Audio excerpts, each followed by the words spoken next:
Good evening, ladies and gentlemen, and welcome back to another fail-tastic episode of Fail PG, where the fails start right at the very beginning, sometimes even before. As usual, I am the Mighty Mage. With me tonight, Ross the Boss. The Goat. Hey, what's up? Oh man, we can really feel the enthusiasm there. That was One just second, I classic. just ate. I got my energy. I'm good today. Yeah, sure, right, yeah. And you know, just to top off the fail, yeah, we got Surge here too. Don't bring me into this. I don't even know why. Don't bring I me don't know why this. I even bother. Don't bring me into this. I don't want to be a part of none of this right now. I've already had the most major fail that I could possibly have at the beginning. But it was so glorious. You're just a natural fail. I know. I'm not bringing you into anything. You just exist here. I shouldn't, though. For all intents and purposes in life, I shouldn't exist, but here I am. That is the truth. Oh, good Lord, is the truth. Oh, I'm dying inside, guys. I thought you already died. Yeah, me too. What is this dying stuff? I thought you were just dead. So, you remember our good friend, the White Mage, right? He's still around? Sadly. Kind of, sort of may have shown up this past week and maybe kind of revived me when I asked not to be. He was a troublemaker like that, yeah. Yeah, so we're stuck with you for another week, are we? Give it time. By the end of the night, my head should explode. We shall endeavor to make that happen.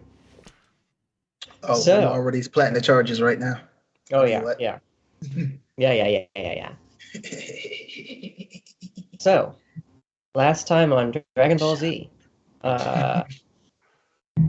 after collecting some tasty dragon scales and feathers, everybody went back to the White Stag Tavern, where Ronni got pissed drunk, picked a fight with Mr. Yao, and then got her ass hauled up to one of the bedrooms upstairs.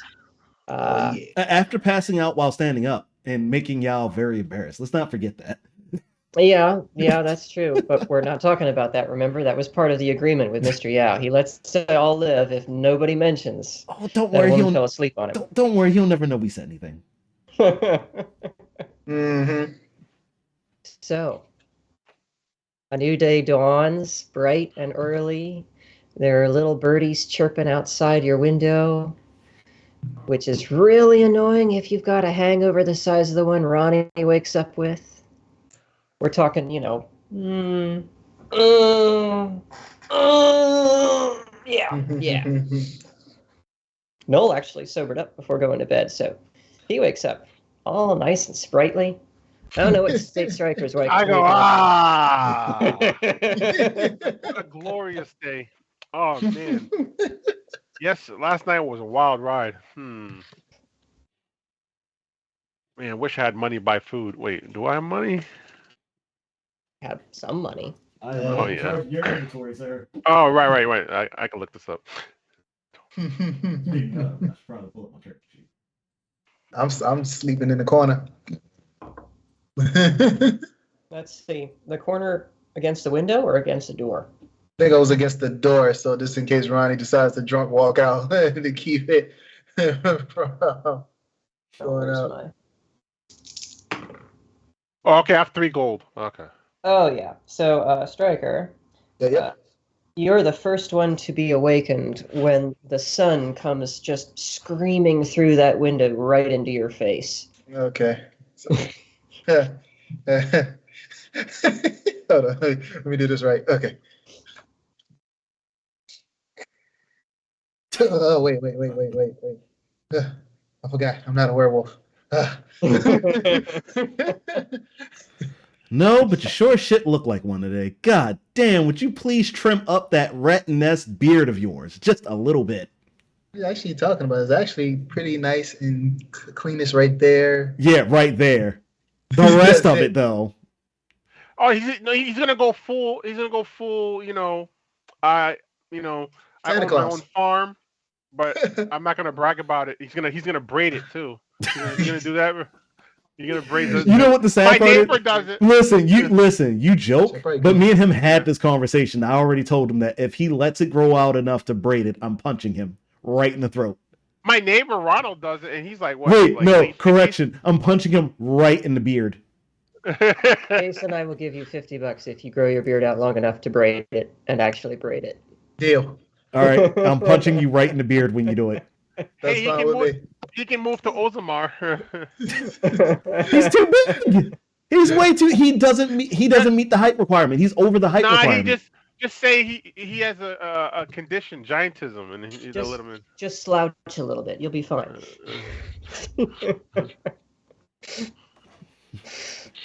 Hey, Mike, off you to a played great Dragon start. Age Origins? I have not. I Oh haven't seen man, it. you're missing out.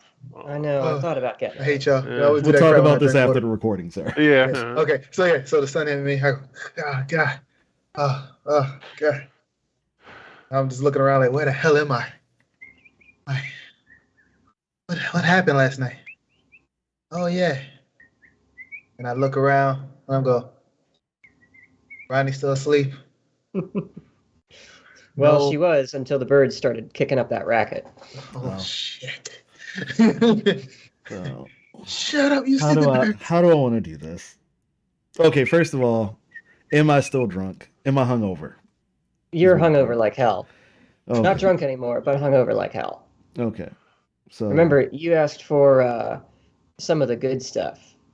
Zoo's good stuff. Mhm, mhm, And it mhm, was. mhm, mhm. It was. And she The drunk bugs, quite a bit the of beds it. might have bugs, but the liquor is good. And so, yeah. And she if I had remember correctly, she had like 2 pictures of that shit by herself. So something like that, yeah. yeah. So instead of waking up to her usual enjoying of the sun rays beaming on her skin and the subtlety of the birds chirping, instead the birds feel more like nails on a chalkboard in her mind. And the first thing she does is grab for her hand axe and just throws it at the wall. At the wall. At the Okay. wall. Roll me 100 side. Sorry, no. Oh, It hey, is roll a 43. 3. No, Stick. roll me a 12 side for dexterity. Okay. What's going on? You're not gonna kill me off over some nonsense. Okay, 1 second. Oh, I got a 2. Oh, Jesus. No, you are just starting to sit up in bed when suddenly Ronnie's axe comes screaming towards the wall and lands close enough to shave the stubble off of your upper lip. Embeds itself in the wall about 3 inches. Hey, Ronnie. Hey. You Hey, yell, watch. "Hey, Ronnie," and turn your head and notice that she's holding her head and going, "Somebody stop that infernal racket!" What was wait, what racket? I Oh, go, that shit. and I'm like, hey, at least you don't need to shave this morning, but Oh, look, it's not even clean. It's not shaped up. Look at it's all crooked. Yeah, it's just like, the one side of your face is neatly shaven and the rest is just, I was like, the axe is right there. You might as well just Hey, do the other side for you. Is there a barber around here? As they're discussing that, Ronnie just slowly starts like sliding out of bed, still holding her head. Oh God, make it stop, Rory, Whoa, make it stop. Whoa, take your time. And she kind of hears, "Take your time." She looks. Hansel, is that you? Hansel, make the noise go away.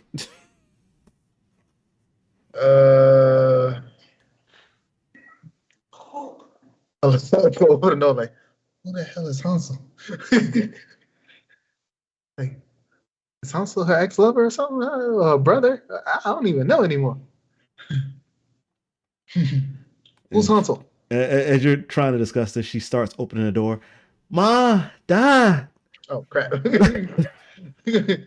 I rush over and say, hold on. Take your time. Sit down for a second. Get your bearings back. What? What are you talking about? And she slowly opens her eyes. Who are you again? Oh, shit. I opened the door and said, man, what wasn't that good stuff that you gave her? I mean, you guys are on the second floor, so there's nobody outside. So Oh, okay. For a second. I was gonna say, damn it. I wasn't trying to yell because her head, she might go wild and then grab the axe again. I said, hey, let's go get something to eat, okay? Come on. Stop talking so loud. Yeah, but you're the one talking loud. What are you talking about? What? What are you just saying? Just come on. Come on. Oh, Come okay. Take her downstairs and get her something to eat. you guys head downstairs, and it's early enough that actually the tavern common room is completely empty. But you hear a faint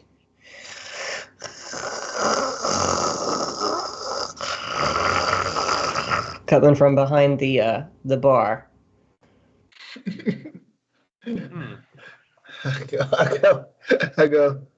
I lean over and look.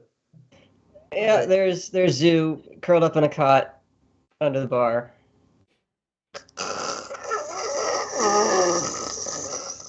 It's like, what time does this? What time does this place open? Hey, Zoo. Tap, tap. He rubs his eyes and he looks up blearily, and he sees you, Striker. For a moment, he frowns, and his eyes get real big. Oh no, she's not mad again, is she? Oh, why is it so loud? Papa, stop the noise. And he cautiously stands up and peers just over the edge of the countertop. As soon as he catches sight of Ronnie, ducks back down. It's okay. Make her go away. She's fine. She just needs some substance and she'll be good as new. Not liquor. Food and water. He gestures feet away and he hunched down, still sort of hiding behind the countertop, scurries across the bar and then disappears through a door to the kitchens. A moment later, you see the door swing open and his little hunched self coming back with a small tray with some bread and cheese loaded on it. And he just sort of lifts it up over the countertop, still staying hidden, and slides it onto the countertop surface and then scurries back into the kitchen. Can we get some water? He opens the door and just goes. Closes the door. Can I get some agua? Ronnie tries to sit down in one of the stools, but has a hard time getting there for some reason. I was like, oh, Lord. Hey, how did I wind up taking care of her? Come on. Thanks, Hansel. Yeah, you're being really nice to me today. You're usually an arsehole. Oh, it's Hansel. And she just kind of starts rummaging around on the top of the bar, trying to get her hands situated, and she just kind of lays her head down. A moment later, the door opens again, and Zoo comes in again, hunched over to hide behind the countertop with a very small pitcher in his hand. And he carefully reaches up and sets the pitcher on the counter, trying not to be seen, and then scurries back through the door to the kitchen. She has a hangover. She thinks you're her papa. And he pauses at the door. You can see the color drain from his face at the notion, and he hustles through and disappears. Hilarious. So you saying you don't want to be her daddy? Door opens again briefly, and Ronnie hears the murmured sounds of Stryker speaking, and the only word that comes out is daddy, and she goes, wait, Papa's here? Papa, we need to go plow the fields. We need to. Can I do it today? I wanna plow the fields. I said, well, you got to get your strength up. Let's go. Eat some food. And I grab her and I go, see, bread and cheese. Your favorite snack. Yay! I like cheese. We all like cheese. Her inhibitions are low. Really, that's what you take out of all this? Yeah. But do you want to try something with that line of thinking?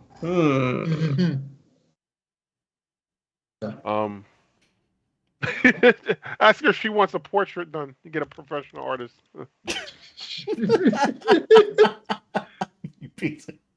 You're a piece of shit, and I love it. Yeah. Well, she's drunk. He's like, this is art. Like they all the ladies with class do a naked portrait. It's like really? Like yeah. That's so terrible on so many levels. Oh man, tell you what, you'd have fun for a brief period of time, and then we'd all get to take you to the crematorium. Hey, if she knows who did it. Crematorium. Uh-huh. That's where they make cream. Yeah, definitely. That's exactly where Definitely where they make cream. Oh. Oh. Oh my. Oh my. God dang it, Decay. So, Ronnie, give me a 12 side for Constitution. 10. You eat some of the bread and the cheese and drink some of the water, and your head clears up a little bit. It's not pounding quite so much. It's not quite as if Uncle Arik is driving a hot iron through your skull anymore. It does still kind of feel like he's beating it with a hammer, but it's an improvement. And it occurs to you that this really does not look like your house back home. This looks kind of like the tavern in that city you were in, whatever it's called. Yeah. And you look to your left, you look to your right.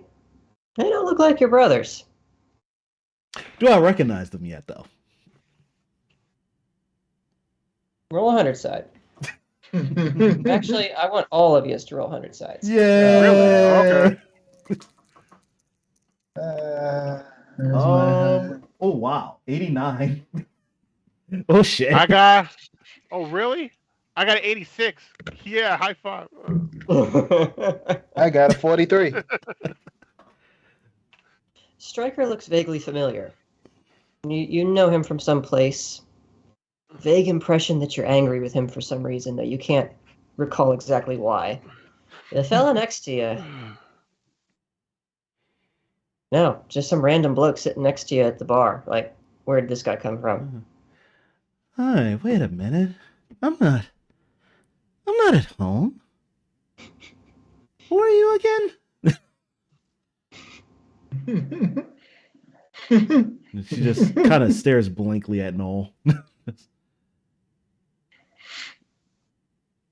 Noel's playing the quiet card, huh? Oh, nice to meet you. Name's Ronnie. Put her there, pal. You a little fucked up there, aren't you? Am I? Yeah. I mean, my head is pounding. Like a lot. Like a lot. And then there's this. This what? I don't know who this guy is, but I immediately want to smack the shit out of him. He's some sort of asshole. Isn't that like every man in the planet or something? I don't know. That's pretty vague. This fucking guy. She just starts pointing at Stryker, not realizing she's actually like literally like shoving her finger like into his shoulder, just like this fucking guy. feel like Don't she's you coming back to normal. don't you Almost. think it's like you basically think of that about me almost every day? What is? I Pretty do. much. Do we know each other? Yeah. Yes, we Oh sure yeah. do. Oh Are yeah, you we an did. arsehole? I don't think so. So when he talks about his Oh, wife, you know what I'm saying? oh, you're married. Congratulations. Oh, I When remember. you're Oh, having you're like kids. the wife says, we need to wait a little longer while I'm, more stable and stuff. Oh, you're not stable. Oh, I get it. You're poor. It's fine. We're all We're just poor. all, we need some gold in the coffers, but we're doing all right, Can't take Hey, it. hey, hey. Shh, it's all right, buddy. She places her hand on your shoulder. Just, hey, it's all right, buddy. It's okay. I hate you so We all much. go through it. It's gonna be He fine. said, "Oh, you're Hey, poor." whoa, whoa, whoa! I don't need your pity. We'll get through it. That's the spirit, you fucking guy, you. And then she just kind of turns her head to Striker again. Just, I don't know what it is about you, but I really fucking hate you. Oh, I wanna take this knife, and she picks up a fork instead, and I wanna ram it through your throat for some reason, but I'm not sure why. You wouldn't Where be the do I first girl that know does you that. from? I said, "Well, first of all, it won't be the first time any woman threatens me. Probably won't be the last." Pulled out my Certainly not hood, for him. and I go, "We're friends." She just gets Yeah, we're closer your. to I you. don't know if you consider us friends, but we are definitely acquaintances. And I go again. I was I like, travel with "Yeah, each other. friends." Friends, no D. You have to say friends. You see how this is a long S? Friends, Why are not you friends. pronouncing it so weirdly? Uh, uh, there was a weird moment before all this happened, and uh, I don't care anymore. I'm thirsty. And she just good. grabs the pitcher and starts pouring herself a glass of water. Oh, thank the gods. Now, to the mighty mage, is she actually getting it in the cup? About half of it. How wet is the top of the bar at this point? You've got a pretty good sized puddle growing there, Okay. streaming down. Some of it's going into her lap. Some of it's going on the other side, onto what was Zoo's cot. It's all good. It's all good. Yeah. She takes the cup and takes a sip. So she takes the cup, and about half goes in her mouth, and the rest goes down her front. That's about what I expected. And then afterwards, she just kind of slams the cup in the puddle, not Which realizing what she splashes did. everywhere. Give me another 12 side for con. That time was a 7. Go ahead, Colin. +2, right? Yeah, it's not a bad modifier. The headache slowly starts to diminish. The pounding gets a little bit less intense. Memory starts to come back a little bit more. Now you start to remember why you're so angry with the guy next to you. And you start to remember bits and pieces of the previous night. Oh, shit. Oh, shit. Oh. You gotta take a shit. No, you fucking twit. God, I hate you. Why are you even speaking to me? Oh, so Oh. me saving your life and making sure that you got Shut food. the fuck up. Nope, I will not shut up. And She's she just expressing your takes anger. the bread and she just starts like pulling off pieces of the bread and shoving it in her mouth and just kind of rocking back and forth on the bar stool. It's like, there's no back on this. How the hell are you sitting down? She's not even paying you any attention. She's just still enjoying it So somehow. creepy. It's like, hurry up and sober up, young lady. We have a mission. Don't you fucking tell me what to do.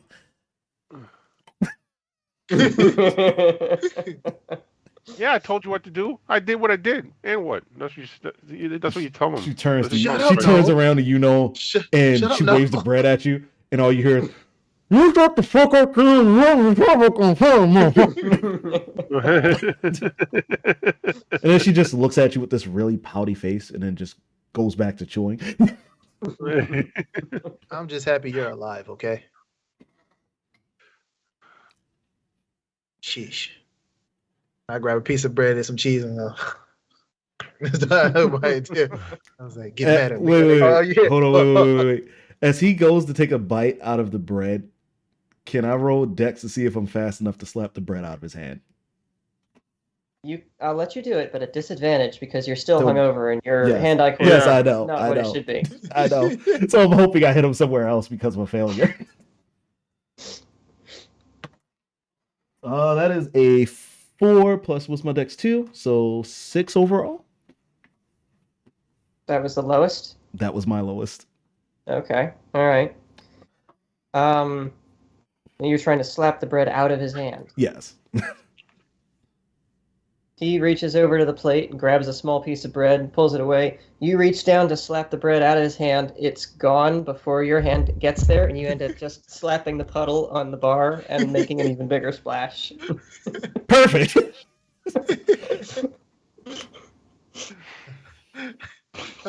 And as she does that, I'm like, she's freaking crazy, man. Saved your life. Appreciate it. And that's why you can't kiss. She just Well, it was slowly nice knowing you, Striker. turns her head. Can't kiss. How the fuck would you even know? Never mind. I don't want to fucking know anything anymore. And she just takes like this whole chunk of bread and just. Can that guy walk in from last night? It's just because. Come on. I just wanted the guy We're just gonna roll walks in. for it. We're gonna roll for it. Yeah. We're gonna need, I think, better than a 30 for this. Yeah, it didn't cut it. Almost though, 66. Yeah. Almost. Almost the But perfect. close one. only counts in horseshoes and hand grenades. And sniping. Yes. We'll have to see about that later. Promise. As I'm finished, I was like, all right, look, we gotta get out of here. Let's finish this up. I know you're still hungover, Ronnie. No, I know you are Ronnie sober. just- For some reason, you are super sober. I don't understand this. And you were fucked up last night. And now you're good, which is weird that you're not even. Okay, we're gonna talk about this later. As he's Okay. going on, like Ronnie just takes the last of the bread in her hand and just throws it at him. Lucky I'm looking that way, and I go, ah.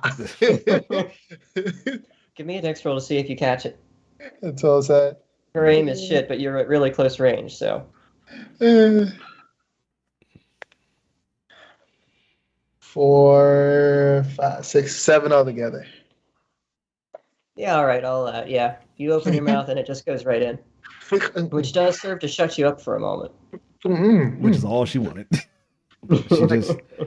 She reaches over for the cheese and just starts like peeling off pieces of cheese and eating it. And while he's still trying to gobble his way through the bread, she finally like pulls another glass of water. This time around, is the water still like half and half, or is it actually fully going in the cup? She's only spilling a little bit here and there now. A little bit slopping over the side, but it's not nearly so bad. She takes the glass and starts chugging down the water. The headache slowly continues to diminish. It's not going away exactly, but it's being reduced to sort of a dull roar in the back of your mind now. I think we need to get you some fresh air, young lady. Yeah, you need some exercise too. That'll sober you up. That's Noel's remedy. It does. Drunk and sword, and man. and a lot of water. Just a lot of water. You know what? To that, I agree. She takes the rest of her cup, pours it back in the pitcher, takes the pitcher, and downs the pitcher. Yeah, there you go. There you go. There you go. Please. Just chug it. Chug, chug, chug it. All Yes. right. Give me 100 side here. Yes. 3. 3. 3. 3. Okay. Yeah, even I was surprised when I saw it. I was like, wait, Alright. is that for real? Show's not 30. No, it's 00 and a 3 by itself, which makes a 3. It's a 3. I know how to read 100 side, sir. A 3. All right, then. Ronni chugs the entire pitcher in about 15 seconds flat. And She can swallow. I'm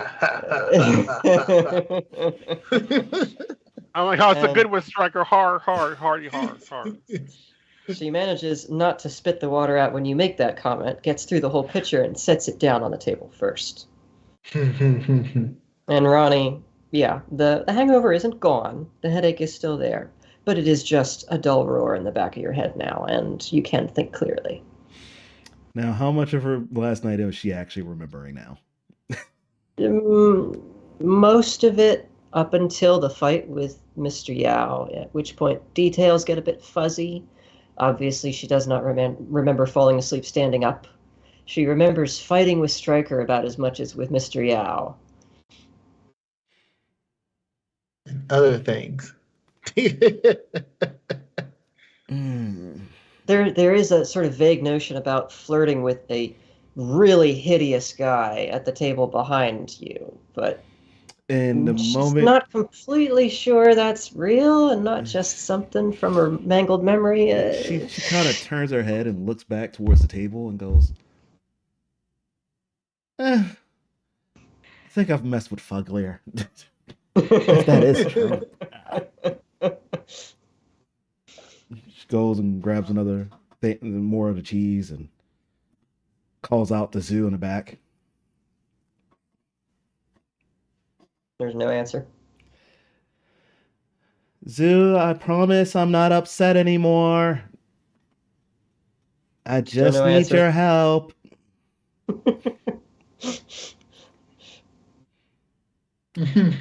She looks around, thinks about it for a second. Fuck it. She starts taking out her coin purse and starts jingling it around to make the sound of money. Give me a 12-sided for persuasion. That is a 9. What's your modifier again? A +1? I think plus. Wait, what are you basing it on? I got it. That's a charisma check. It's plus +2. 2. Okay. You jingle the coins for a moment, and after jingling, there's a moment of silence. No answer. And then the door to the kitchen swings open just a little bit, so there's a bit of a crack, and you can see an eyeball appear at the door, looking around. You promise you won't break any of my stuff or try to, tie me up and gut me? I got 5 gold to pay for the damages. Door opens a little bit wider, just wide enough for Zoo to stick his head through the door. You promise you're not gonna mess me up or anything like that? I didn't intend for any of that nonsense to happen last night. I'm still a little fuzzy on that. You mind coming over here and telling me exactly what happened? And she starts pulling out the 5 gold, 1 gold piece at a time, and placing it on the top of the bar. He pauses in his retreat, eyeing the gold and licking his lips a little bit. Looking at you, looking at the gold. He starts to creep out from the door again, slowly, carefully inches his way along the bar, still kind of keeping his distance from you, until he's almost standing across from you, but pressed against the wall, so that you can't reach over the bar and grab him if you tried. I'll never be upset with you. This one on my left, on the other hand, is a different story, and possibly even this one on my right, but never you. You've never done me wrong. And I apologize for any of the damages I caused last night, promise. But I really don't remember much of last night. But I'm pretty sure that table's broke because of me. It has something to do with that. Yes, you were really enjoying my fine ale, which I'm proud of. It is good ale, but maybe got a bit carried away. How? You don't remember what happened? It's fuzzy. I remember Yao being here. I remember lots of yelling. I think I remember making out with somebody too, but I'm not too sure about that either.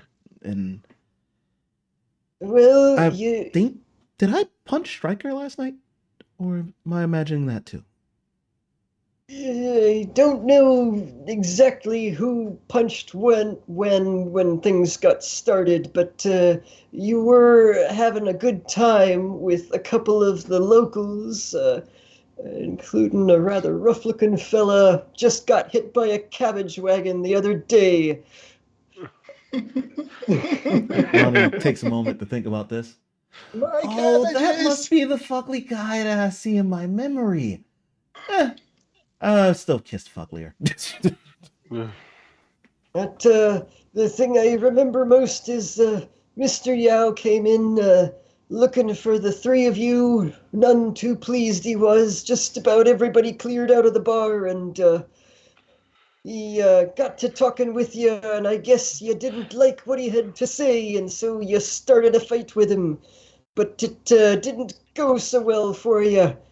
I would say don't be too harsh on your buddies here, though. They stepped in to try to protect your honor, I think. And he nods to Noel. That one in particular has got a pretty nasty dropkick technique. I wouldn't want to cross him. No? Dropkick? Really? The last time I saw you try to do a dropkick, sir, didn't you fall face in the dirt? Yes, but that's a misnomer. That's like that's just you just saw the 10%. That's all you saw. You just like it was just unfortunate. I get you. Yeah. I've never seen anything quite like it. I've never seen somebody stagger Mr. Yao. And I've never seen anybody survive after doing something like that to Mr. Yao. He must really like you. Look at this Dagger, face. you say? Well, no. Sounds like you're the hero of the day. Yeah, right? How the hell did you do that? You were pissed drunk the last I remember. Well, I've learned I learned the style of the drunken arts of combat. Sort of. Is that a thing? Maybe. Became a drunken master. Oh, this is so actually. Just kind of goes. I go like, actually, I kind of seen a little bit of it. It's actually pretty amazing. I don't believe anything you have to say. Okay, so let's get back to this Yao thing. So Yao came in, had a discussion with us, us. I'm not just me, or was it all of us? It was all three of yous. I don't make a habit of prying into my customers' affairs. You understand? Didn't hear all of what was said. Something about a young woman and Mr. Yao's employer, and a job that you had to do for him that he was none too pleased about, and then the fight started, and I took cover. Ronni takes a minute to think about it, and just with the context clues that was given, she's like, fuck. Okay, apparently the three of us need to talk a little bit later, boys, so I can get all the details down right, because my mind's still fuzzy about details. And by boys, I mean, you need to tell me what happened last night and what was said. Well, hey, listen, I was drunk most time too, so it's very. Oh, God damn it, that's right. Fuck. Yeah. Fuck. So I wasn't thinking straight. I do kind of remember the drop kick. I do remember tasting a bunch of liquor, I think, before I got wasted. And then everything's La La Land after that. I'm just sitting here, just going. I was kind of sober before I went to sleep though, but nothing was going on. I don't believe so. Okay.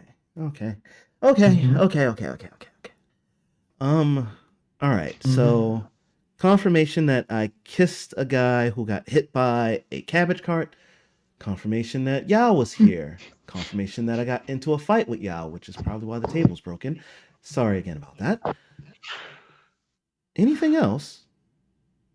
I'd just appreciate it if the next time you decide you want to pick with the toughest bouncer in all of Kish, that you take it outside of my establishment. Yeah, if that ever happens and I'm sober, don't worry. I'll make sure to take it outside. If I'm drunk, Thank you. maybe just put more drink on the table and offer it to me and it might sway me. Here's your 5 Duly gold. noted. Here's your 5 gold. And she just like fingertips all the gold and slides it over to the edge to him. And he gingerly reaches out and snatches it up. Thank you for your custom. I assume y'all are heading out then. Anything else I can do for you? Yeah, is your washroom still available and running? It is, as long as you promise not to break any more things down there. I promise. And he offers you a sort of a weak smile. Don't worry. There's no way I could break anything at this point. Well, I could trip and fall into something, but there's no way I could break anything at this point. And she kind of shimmies off of the bar stool and starts making her way down. His shimmy down. Zoo watches you go down the stairs, kind of swaying down the stairs to the washroom, and then leans into Nolan Stryker. I don't know exactly why you're traveling with that girl. She seems awfully feisty. Yeah, you get used to it. Yeah. She's just a little temper, but inside all that ball of rage, she's a very nice girl, I believe. You just have to. Zoo looks at you sideways, Noel, and raises an eyebrow. I wasn't born yesterday, Mr. Noel. And I go like, I kind of like a little feisty. Reminds me of my girlfriend. If she's still my girlfriend by the time I get back home. Just like your wife, right, Noel? Wait, my wife is a very respectful, wonderful young lady. Yeah, I'm pretty sure she is. I hope to have the same type of love. She's so nice. Like, she helps people in the neighborhood. She always smells like a bunch of different dudes when I get back from work. Man, she's a doll, man. Zoo arches both eyebrows at that, and then looks at you, Stryker, and back at Noel, and back at Stryker, and just shakes his head and gives you a bit of a pat, Noel. She sounds like quite the woman. Yes, indeed.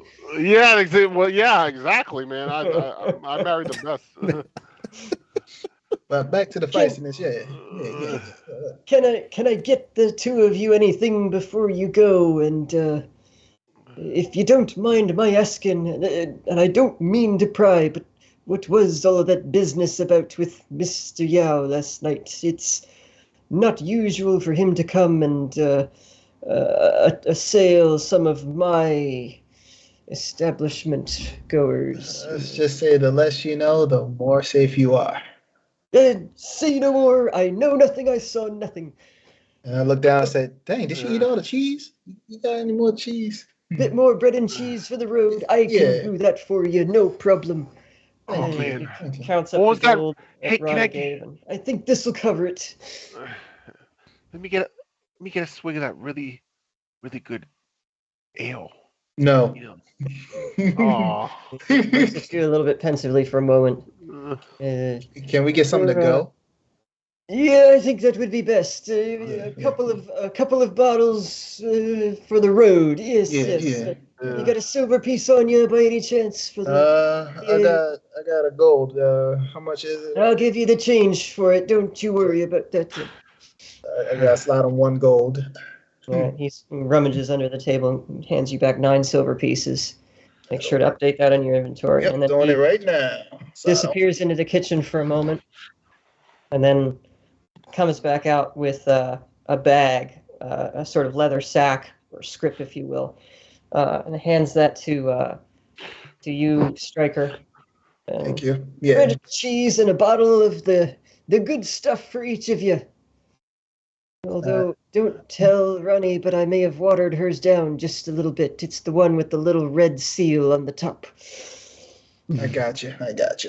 So, let me put that back.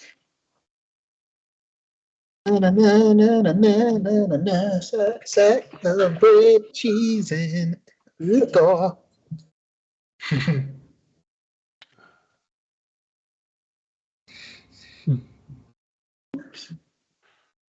And the good old ale. All right. I was like, thank you, my good sir. No, thank no you. problem. No problem. You offer great services, man. You're the best of hospitality. Yeah. And he kind of puffs up a little bit. Well, thank you. That is my job. This is, after all, the best establishment in all of Kish. You know why it's the best establishment? And I touch him. I touch him in the shoulders, like, it's because you work here. Don't let anybody tell you different, and I'll walk away.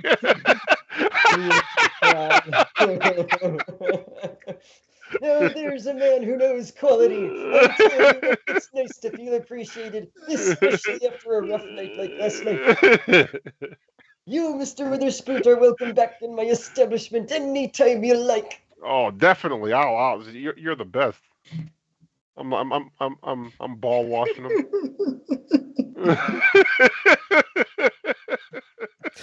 His words, not mine, ladies and gentlemen. His words, not mine. I can't. Well, if you'll excuse me, gentlemen, I guess I'd best get started preparing the breakfasts. Have a safe trip and good luck on whatever it is I'm not supposed to know about. Hopefully I'll see you again, not in a casket.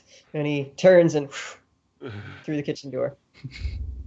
You know what? I'm taking you with me to the future, my man.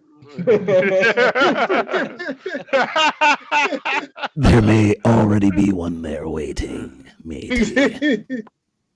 That'll be nice. We'll see. Well, gents, In all of space. this is the best cafe diner in all the sector. All right, so pack up the stuff. Mm-hmm. You know, whatever's left on the thing. Eat that. I go, sayonara. No, make sure we have everything. Ronni, Let me check. Yeah, everything should be good. whenever you're ready, we're outside. And go get some fresh air. So, just as you yell that, Ronni comes through the door. Her body's still clearly somewhat damped, hair completely wet, soaked, and she just shoots up the steps without giving you a second notice. Roll me a 12-side for Dex to see if you stumble into a table on the way out and ruin the effect. What, going up the steps or coming out of the coming out of the door? Yeah. Oh, okay. 11. Now you managed to avoid any embarrassing trip ups from your still persisting hangover. Mm-hmm. Ronni shoots upstairs and walks in the room. Immediately realizes that there's something protruding out the wall that probably shouldn't be. Her hand axe. And grabs it and goes, "Okay, yeah, it's definitely one of those mornings." And she holsters all you see is a little bit of hair just sitting right there. She doesn't even question who's at this point. She just brushes it off and holsters the thing on her side, and then she goes to pick up her newly bought coat and realizes that there's a slash in it, some sort of cut. What is this? Why does it look like it's been stitched? What happened? And then she takes a glance down at her armor and notices the freshly new cut in her armor. Mm-hmm. Okay. Stitched up. Not sure who did that. Pretty sure I know how all this happened, though. Oh, fuck. Fuck. All right. She just kind of wraps the coat around her shoulders and double checks one last time, make sure she goes through all of her gear. She starts going through the healer's kit and realizing that, oh shit, the last little bit of stuff that was in the healer's kit she used on Stryker a while back.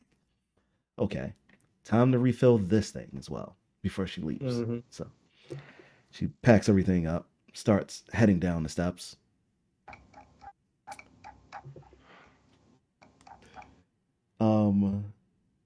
To Stryker and Noah, you guys still waiting inside or you guys already outside? I walked outside. Yeah, I walked out with them. Okay. Standing by the door outside, yeah. So as she comes down the steps and she realizes that the place is empty now, she kind of yells back to Zoo one more time. He peeks his head out the door again. Somebody call for me again. Hey there. Sorry again, buddy. Next time I come through, I'll promise to make it worth your while. Okay, safe travels. I like that guy. She walks outside of the establishment. How bright is it exactly outside? Oh, it's bright. Oh, yeah. Mm-hmm. And I'm trying to remember the coat that I got made. Did it or did it not have a hood? I believe it did. Okay, so as soon as she steps outside and the sun just beams in her face and it's just all so bright, she's too hungover just to actually enjoy this bright sunny day. She just kind of reaches back for the hood and pulls it over. That's better. My head hurts a little less now. Jeez. Hey, Ronnie, where you want to go? Where do I want to go? I don't even know how to answer that. Man, you got really messed up. Holy crap. Usually I'm better at sober. I don't even understand the context of what was even said to us. I don't even know what was said to us. I still don't quite have all my memory back. So, would someone care to share? Well, to sum it up is we going to die. Skip that part. Are we supposed to go meet with someone or before we have to go on another excursion? Are we... Let's just say we got to go back to the Assassin's Guild. Kind of, sort of. And we're going to probably kill that bitch. I mean, what? Wait, if Yao came and I've started a fight with Yao, that's great. This is fun. Okay. All right, you need some more water? Do you need more water? Probably, but not right now. First things first, we need to find Yao. I need a proper understanding of what's happening around us. You want to go find the guy that you tried to fight and kill? Sure, maybe if I apologize and explain that I was just really fucking drunk off my ass, he'll be fine. He knows you. He knows you were drunk off your ass. Does he That's now? why he thought it was so cute. Did he? Yeah. He said that. Not so much those words, but yeah, sure. Oh, okay. Because if he used the It's words like a cute, then I little- might actually have to try to kill him. All right. You say you're a little firecracker, you know. God, stop What'd he talking, say? Stryker. It Just was stop talking, Stryker. adorable. Stop talking, Stryker. It's so You're hurting my adorable. head. It wouldn't be the first time I hurt your head. What are you talking about? To that, she just kind of shrugs her shoulders. He's Gotta not go wrong. find Yao. He is a constant headache to her. So that what you really want to do? You want to go find Yao? Yes, because if I have to stand here and listen to you babble, I'll never understand what's happening.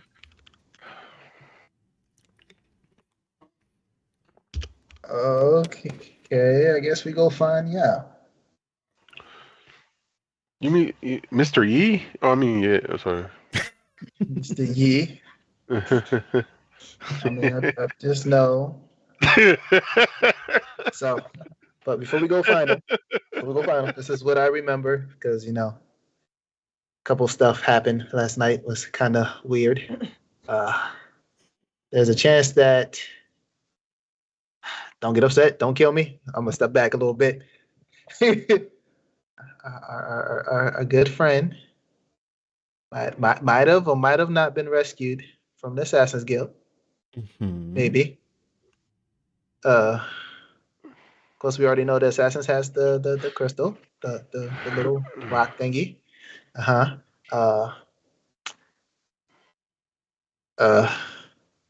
Just know if we don't come back with it, our little friend might be, same situation was in at the other place. I'm just saying.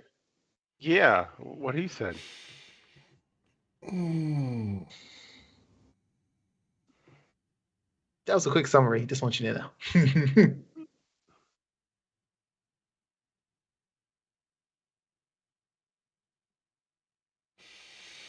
Ronnie. Did Yao say where he was going last night?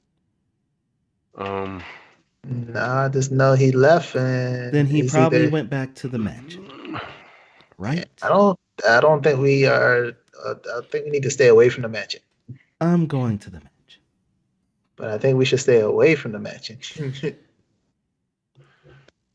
we don't show Fine. back with the rock. Fine.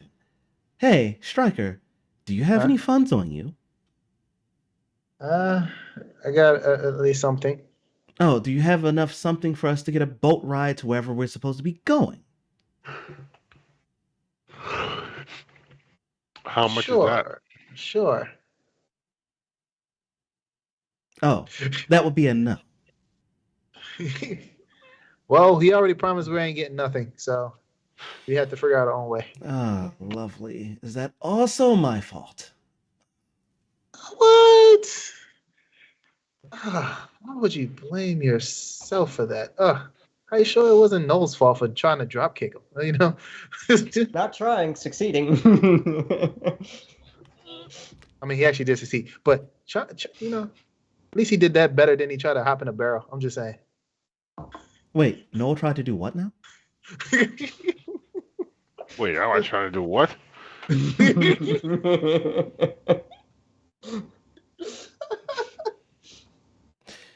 Okay, never mind. So, we're not getting money, which means we have to flip for a boat ourselves. And unless you boys can help cough up at least like 2 gold apiece, that means I'm footing the bill, right? I got 1 gold and 9 silver. I got 3 gold. Wait, is that boat still here that we used to come back here? Maybe. Hey, then. Ronnie, if you really want some money, you're an attractive lady. The corner Yeah. No, why don't you go talk to your... Ronnie looks around and goes, if we were in other places, I probably wouldn't have mind trying. But since we're in Kish, What about your and friend? Kish is kind of poor, and a blockade is up, which is stopping them from being able to do any of their trading, which is what's keeping them in this poor state. I'm fairly certain that people are going to hold their money for the cheap prostitutes at the brothel here. What prostitutes? You could be like a massage artist or a singer. I saw. And looks around at Noel and just like, massage? Seriously? Massage? Yeah. And I go, You've seen me, right? Hold on. Look, Would you take a massage for me? Stop talking about the brothels, goddamn. Hey, the deep tissue. The deep tissue is where it's at, and you can drive those knuckles to their back. Oh man, just loosen all our muscles. It's like you need it. We're never getting out of No. here. We're just never gonna get out of here. It will hurt at first, but they'll feel great in the Jesus morning. Christ, yeah. This must be what Noel's wife claims that she does when Yeah, she's out and exactly. about. She's like, it's deep tissue, all right. And to that point, that's Very where deep. Ronnie looks up at Noel and just goes, "So, how do you learn about this? Is this what your wife does for all the gentlemen that comes through your house, or This is I'm just probably- curious, I said, look, asking for a friend?" I said, look, he wouldn't Yeah, even she listen, does it so on I'm me, pretty but sure this is why. he She does also it. gets she also gets clients. She does this on the side, you know. Oh, clientele, you say? On the side, you say? Right, Yeah. side of the house, maybe. Yeah. Yeah. For some reason, she doesn't work when I'm. She only works when I'm not there, though. It's weird. Oh, poor Noel. Ronnie just kind of Poor- what do you places her mean, hand poor on his what? shoulder. It's And gonna I'm be looking okay, at you like, buddy. what's poor what? Nice. It's gonna be all right. What buddy. are you And then giving she me just sympathy kind of for? walks off. And then Wait, I know it's Ron, confused. Ron, He's like, wait, what's going on? Guess we're never. I'm just sitting here still saying, we're never getting out of here. We're just never gonna get out of here. I'm pretty sure Ronnie has a friend, a nice boat captain that really has a thing for her. That might let us get on the boat a little bit easier. But no, she don't want to hear that. Or we could do something stupid like try to fake my death and get the pot. But hey, something like that. As you're rambling, you realize that Ronnie's already started walking towards the docks. But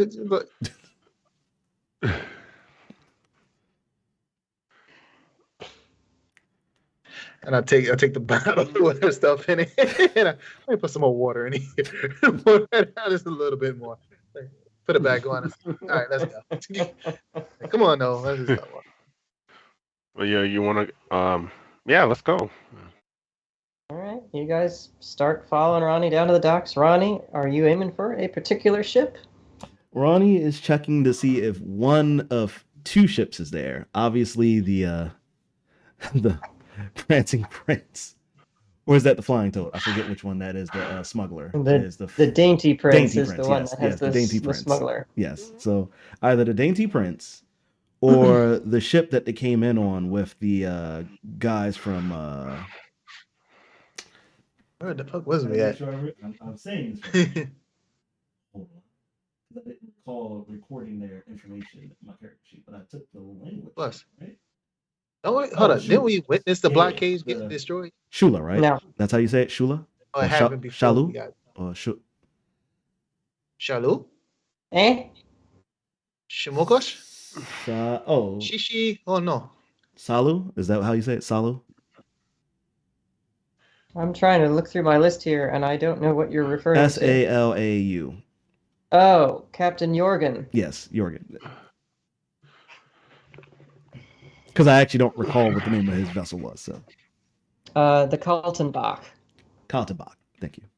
And didn't you guys run into him at Eisen? I thought it was at Eisen you ran into him. Yeah, we ran into him at Eisen. He brought us to Kish. So since Give me 1 second. I'll be right back. Stryker brought it up, she's checking to see if they're That's still right, docked or he not. did. So, yeah, give me 1 second. I'll be right back, guys. Okie dokie. Ronnie, roll me a 12 side for perception. And we rolled a 9.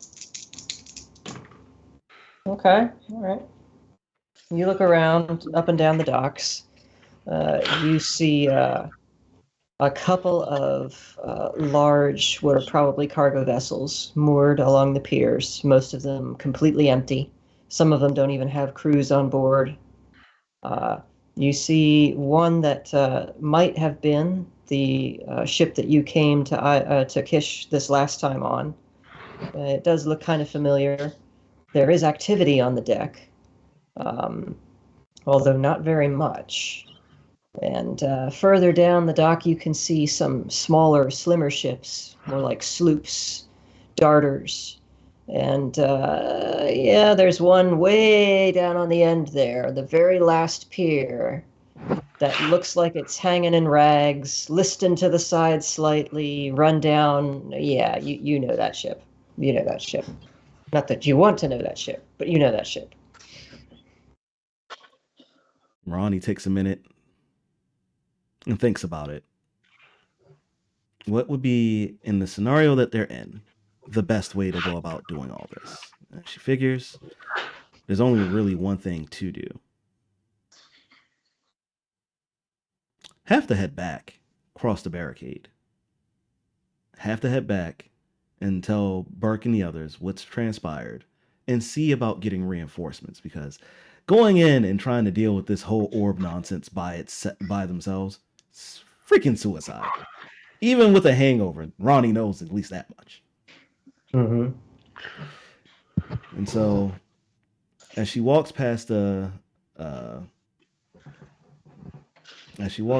the ships and heads down to the Dainty Prince, she walks up the plank and hails for Captain Nurgle. Captain Nurgle on the Dainty Prince? Yep.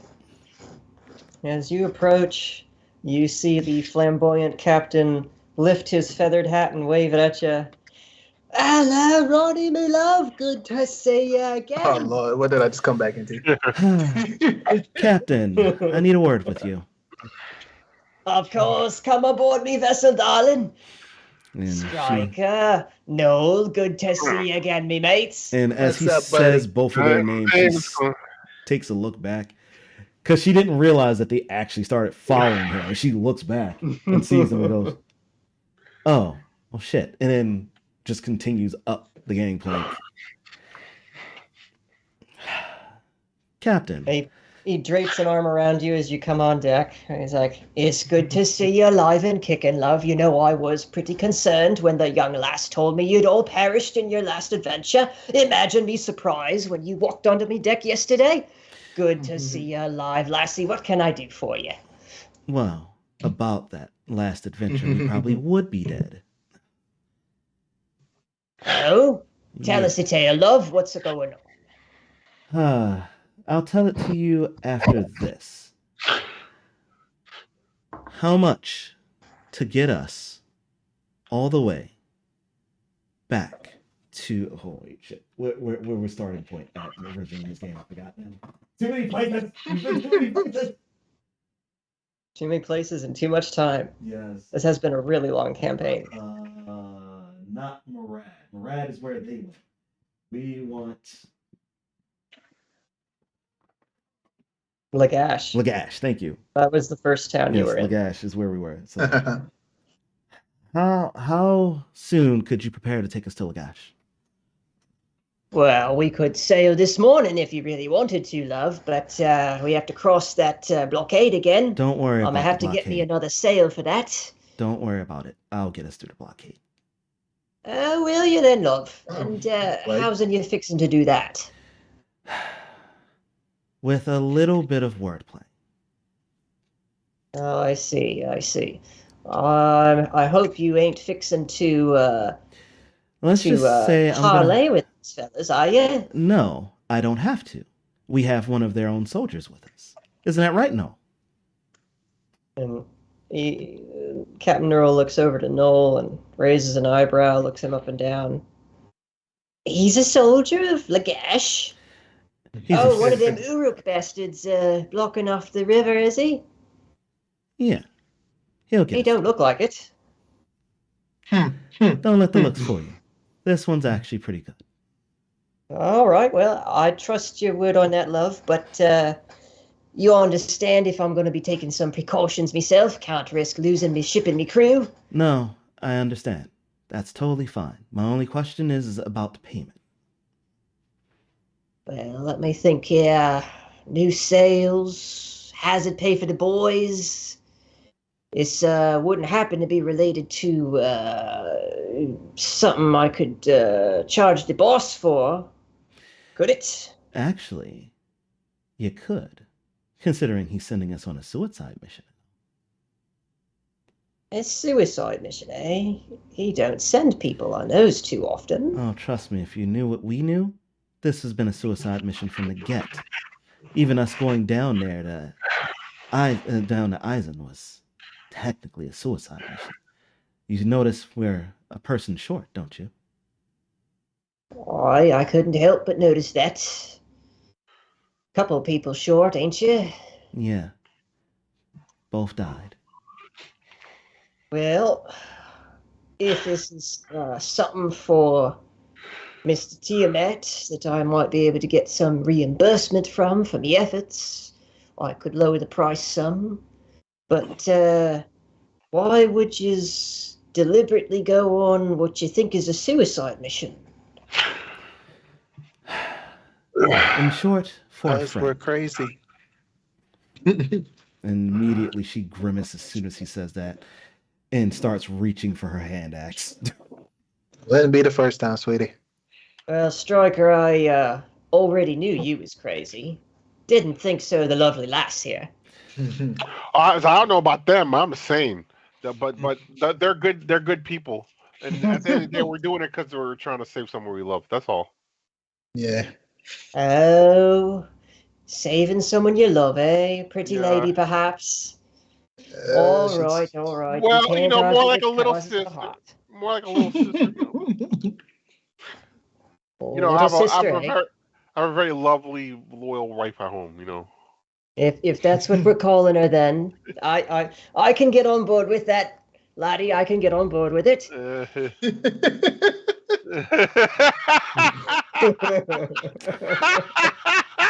And at Neural's statement, Ronnie suddenly slides her hand away from her hand axe and just gives him a sly grin.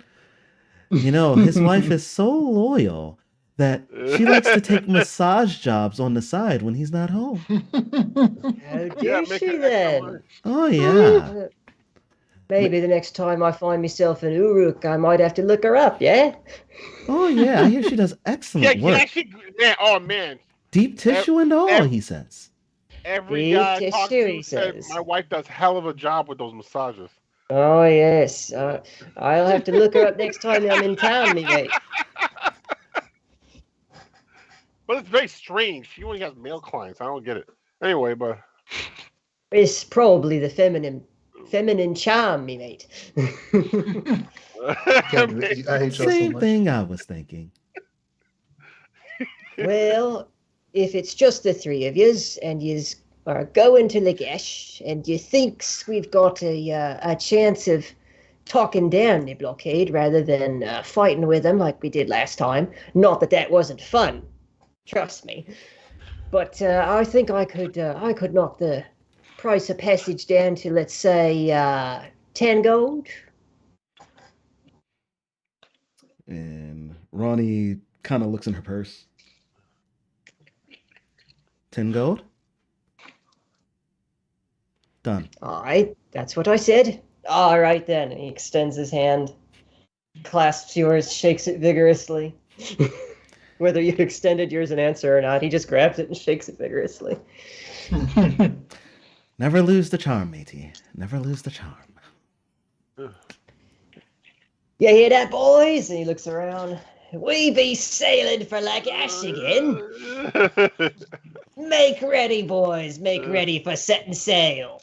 And the men all around go, yeah! And a couple of them come over and clap you guys on the back. They really enjoyed your company on the last trip, and so they're looking forward to it again. Where's the one guy, the big guy? Where is he? Oh yeah, he's there too. Big guy he eventually comes up and scoops you up, Ronnie, in a big bear hug. Aw. Oh, it's good to be sailing with Jenkins. Oh, it's always a pleasure with you too, you big lug. Now, you mind letting me down on the ground for a moment? Mama's got to make a trip back in town real quick. I can do that, yeah. Matter of fact, why don't you accompany me? Oh, I can't. I gotta do work for the captain. I'll see you later. And she looks over at Neural. You mind if I take him for a moment? What would you want with him? Oh, nothing much, but I want to get a few things stocked up. Prefer to have extra hands to carry it back. All right. He has done some work as a porter. I suppose I could spare him. Go on, lad. Don't get into any trouble now. Oi, Captain. And big grin plastered on his face, falls in behind you, Ronnie. Stick close to Mama. That way you don't get lost, eh?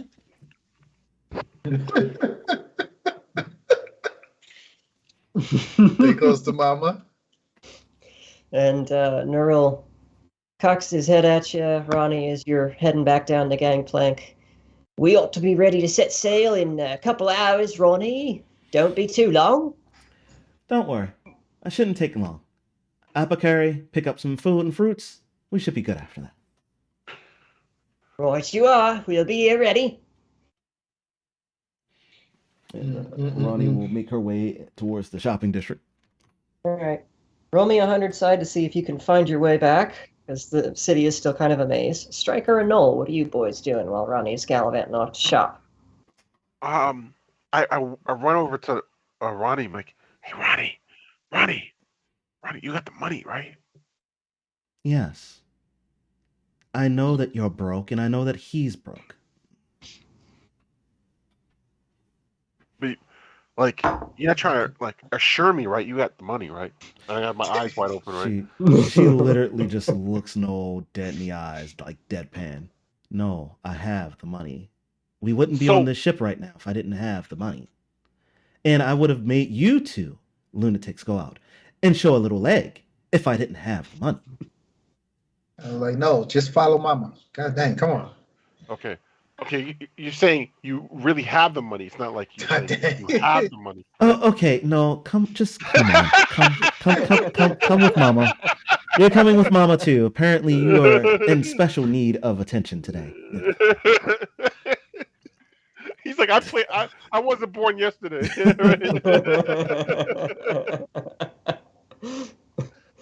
I'll meet y'all in a second. I just want to take inventory of what I have on me before I go out and try to get some stuff.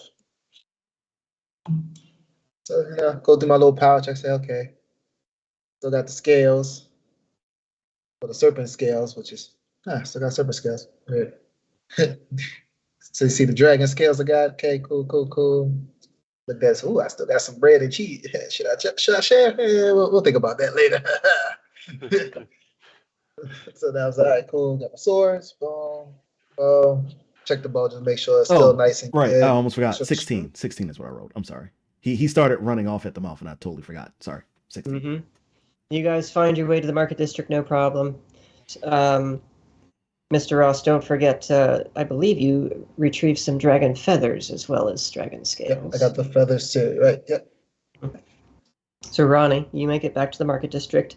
As usual, there are people lining the streets, hawking pitiful-looking wares, especially when it comes to foodstuffs, although there's no shortage of meat.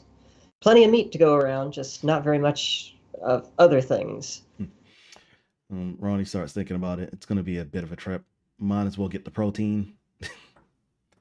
She walks over to one of the meat vendors. How much for She's just looking around, seeing what he's got. What are you looking for? Can I help you with something? I bet I can help you with something. You're looking for some good cut steaks, aren't you? I bet I can get you some good cut steaks. And he pulls away a cover to reveal some really nice looking cuts of meat. He's like, yeah, what do you think? Interested? And she looks down at it. How much is this per cut? Oh, per cut? Well, with the blockade and stuff, food's getting hard to come by. 3 silver pieces each. And she looks down, and she's like, you got anything that's a little bit more whole?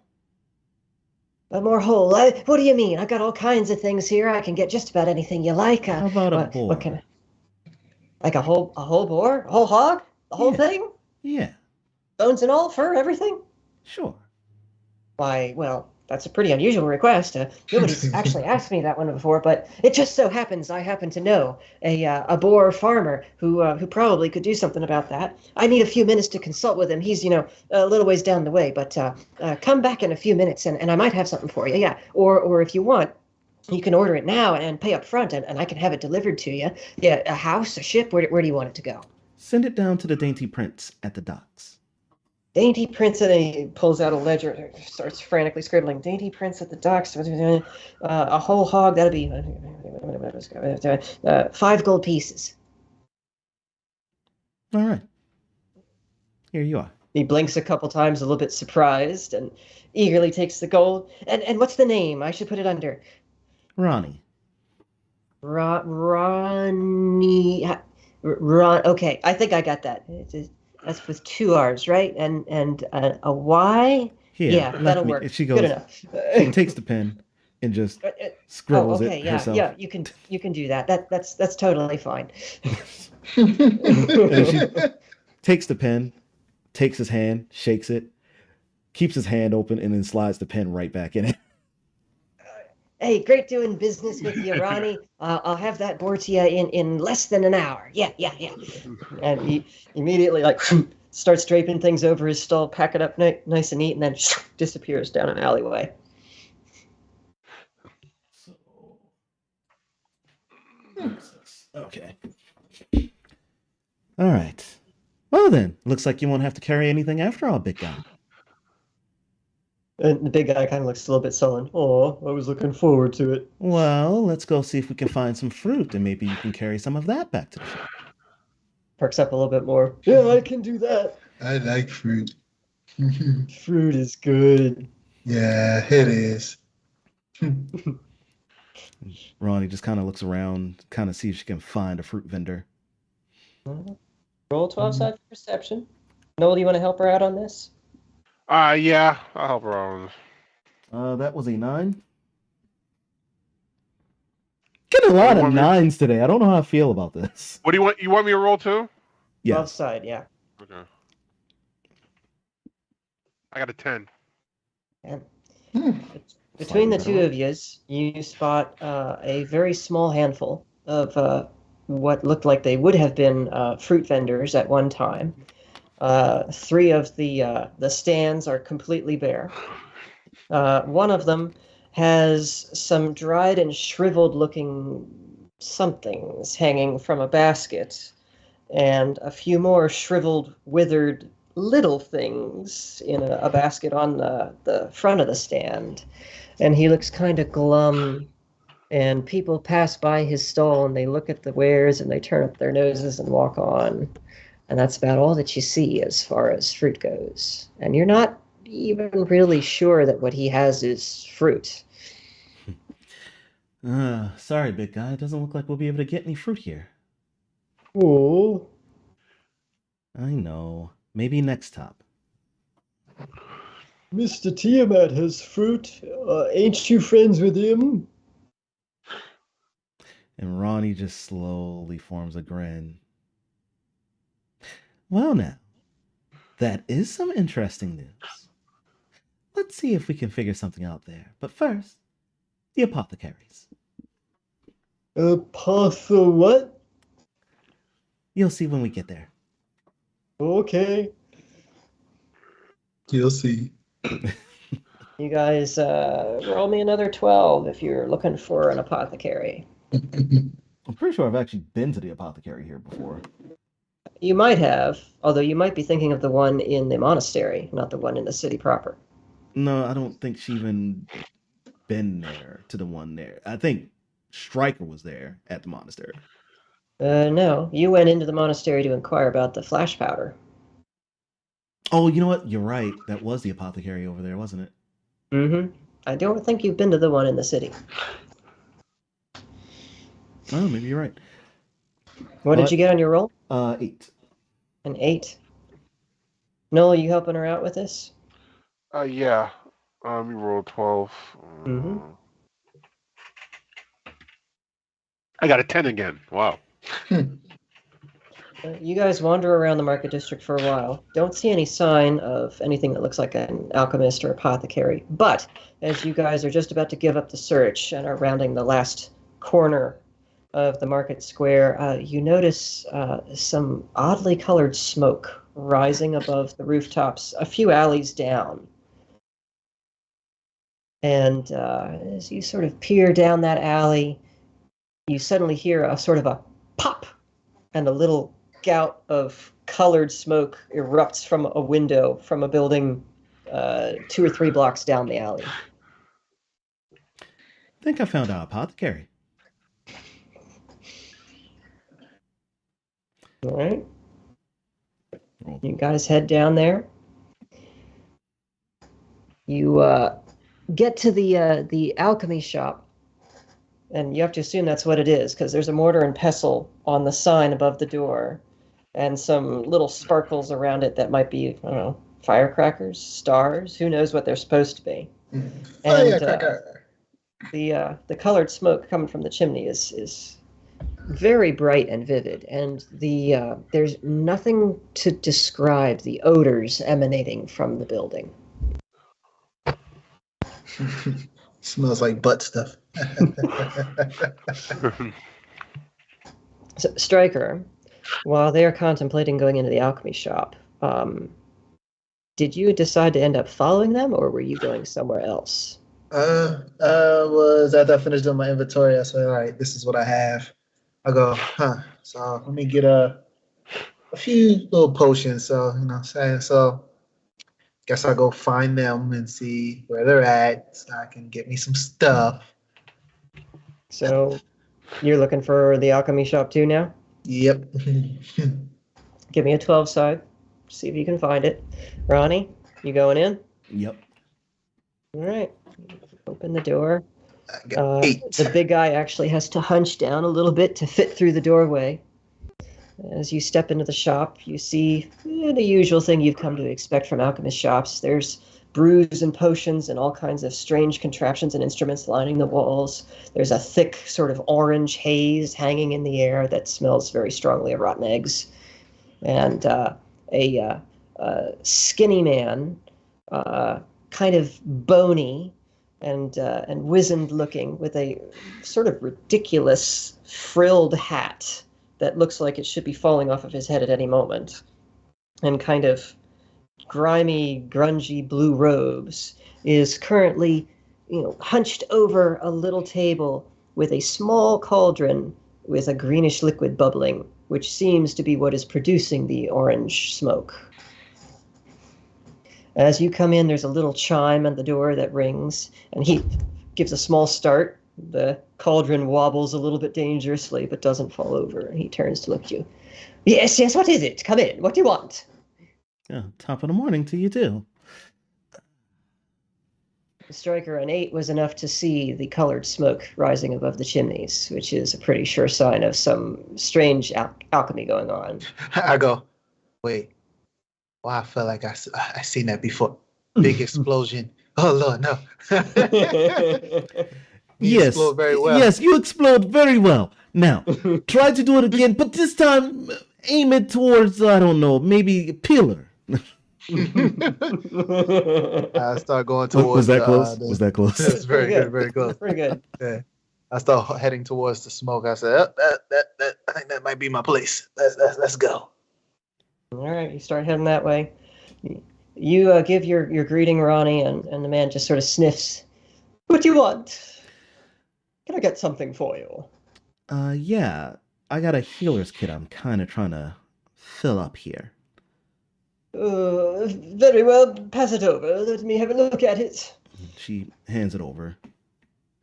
He opens the kit up. Ooh, low-grade stuff. Very unimpressive. I suppose I could refill it for you, or I could get you a significantly upgraded kit.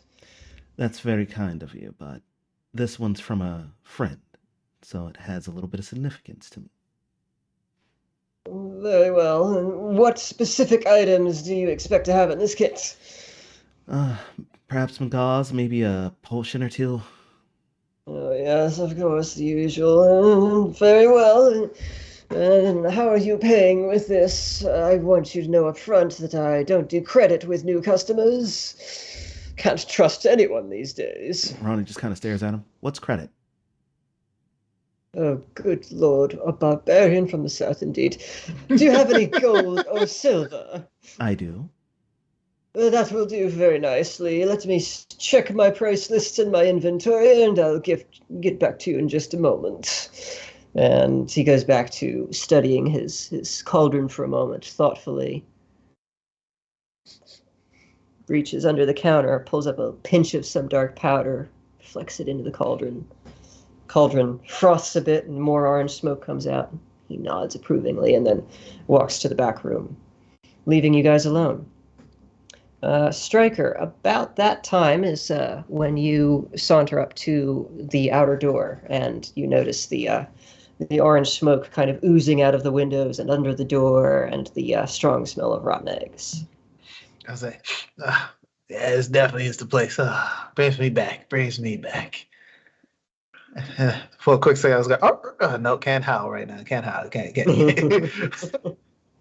Go in. I go in. I open the door. I go whoosh, and I was like, "Ooh, oh yeah, that's the stuff." Mm-hmm. Walk in and I go, and I straight up to see. I see the back of the head, and I go, all the places of all. And I just walk in. I go.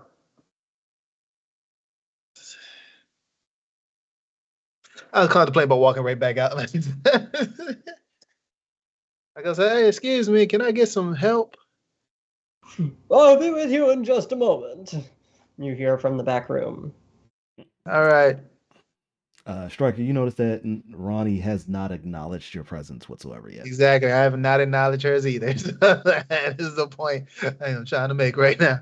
And I start looking around. I say, okay, I could use some of that. And I look at my kid. I say, I'm kind of bare. I might see if I can fill it all the way up. The alchemist returns after a few moments, Ronni, and presents to you the box, which now has its contents replenished. Several rolls of healer's gauze, some pads and scraps of linen, and one minor healing potion, a grand total of 25 gold pieces. And she raises an eyebrow. How much And was he the raises gauze? an eyebrow right back. The gauze is especially sterilized for this purpose. It is 5 silver pieces each for the rolls. How many rolls did you buy? Look for yourself, and he shows us. It looks like a half dozen of them. The majority of the cost is in the healing potion, of course, if that is too much for your means. And he kind of looks down his nose at you at the suggestion. I suppose we could remove the potion to reduce the price. Back at him. I'm more or less wondering where my money goes when I buy things like this and I see prices like that. I can afford the 25. Well then, do you want it or not? I don't haggle. Fine. Chance, off 25. All right. He passes the box to you with some disdain, but quickly snaps up the gold. And then he turns to you, Striker. Yes, sir. May I help you? Nope. Well then, kindly vacate my shop. I have important things to attend to. Oh, good dear! And he just now notices that the cauldron is frothing over a little bit and the smoke has turned an acrid purple. Oh no! Out, I say! You've already ruined it! That's what you get, you low life. And with that, he gives you a scowl that could scare off a bull and then turns back to his pot, frantically throwing things into it, trying to bring it back, save it. Go on, out with you! Yeah. I just sit there for a second. I go, please blow up in his face. Just one good time for me. Give me what I want. Give me what I want. I wanna.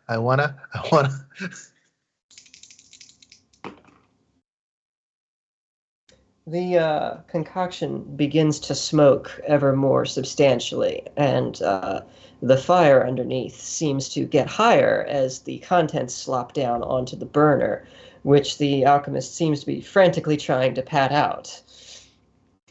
Ronni turns to the big guy and just, all right, come on, time to leave. And casually walks out the door. The big guy follows and taps Ronni on the shoulder. Can I carry that? Absolutely, you can. Yay. And he reaches down and picks up the box, which is tiny in his mammoth hand. And before I leave out right behind him, I say, real quick question. How much was that for that potion? What? How much was it for the potion? 22 gold pieces. Why? What do you want? I'll just take some gauze. Um, No, you don't want them. I'll take about what? See, I got. How much was it for the gauze again? Each one? I think 5 silver is what I said. 5 silvers. No. I got 9 silver right now. He's almost got the burner back under control. The cauldron isn't frothing quite as much as before. Ronnie suddenly runs back in. Oh, hey, wait! You forgot something! What? What do you mean I forgot something? You forgot to smile and say, have a nice day. Ooh, out, I say. Come on, say it, blow. Say it, blitz. Say it, blitz. Say it, come on.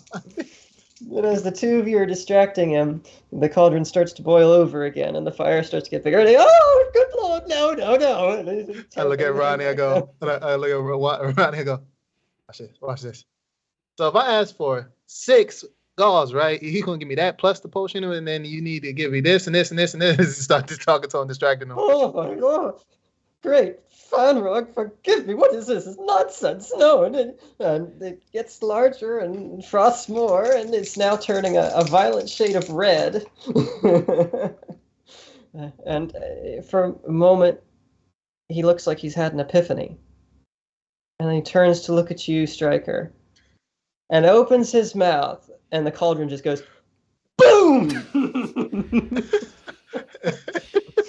And I go, you know what? I'm good. I don't need nothing. I walk out with Ronnie. Ronnie goes, Well, that's the sort of things that happen when you don't have proper manners with your guest. And she closes the door behind her. both of you roll me 100 sides.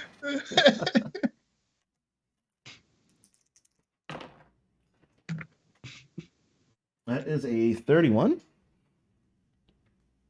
I can't tell. Hold up. Come on.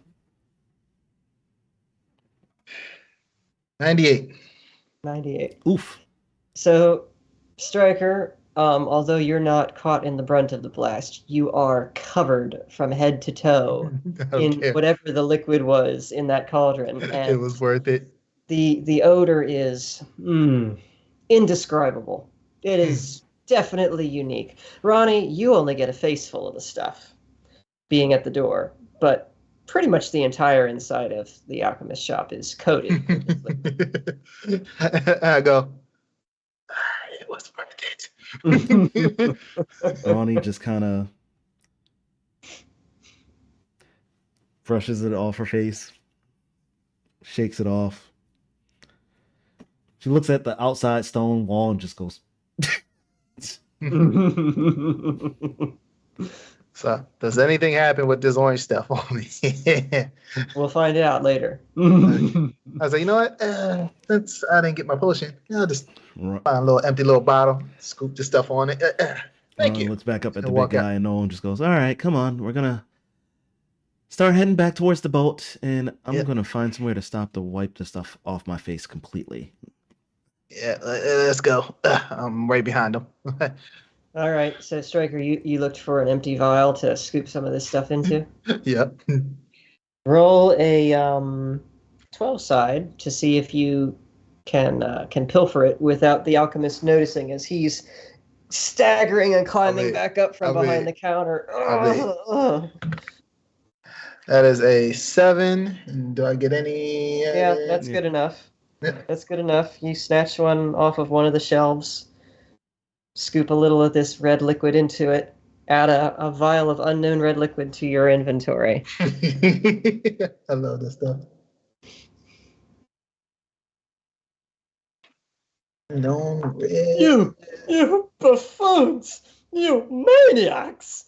Get out of my shop! Out! Out, I say! Guards! Guards! I'm like, there are no guards. And I just God.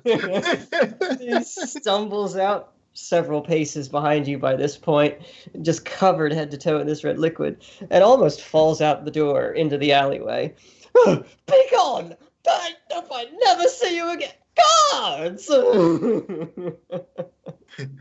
There are no guards.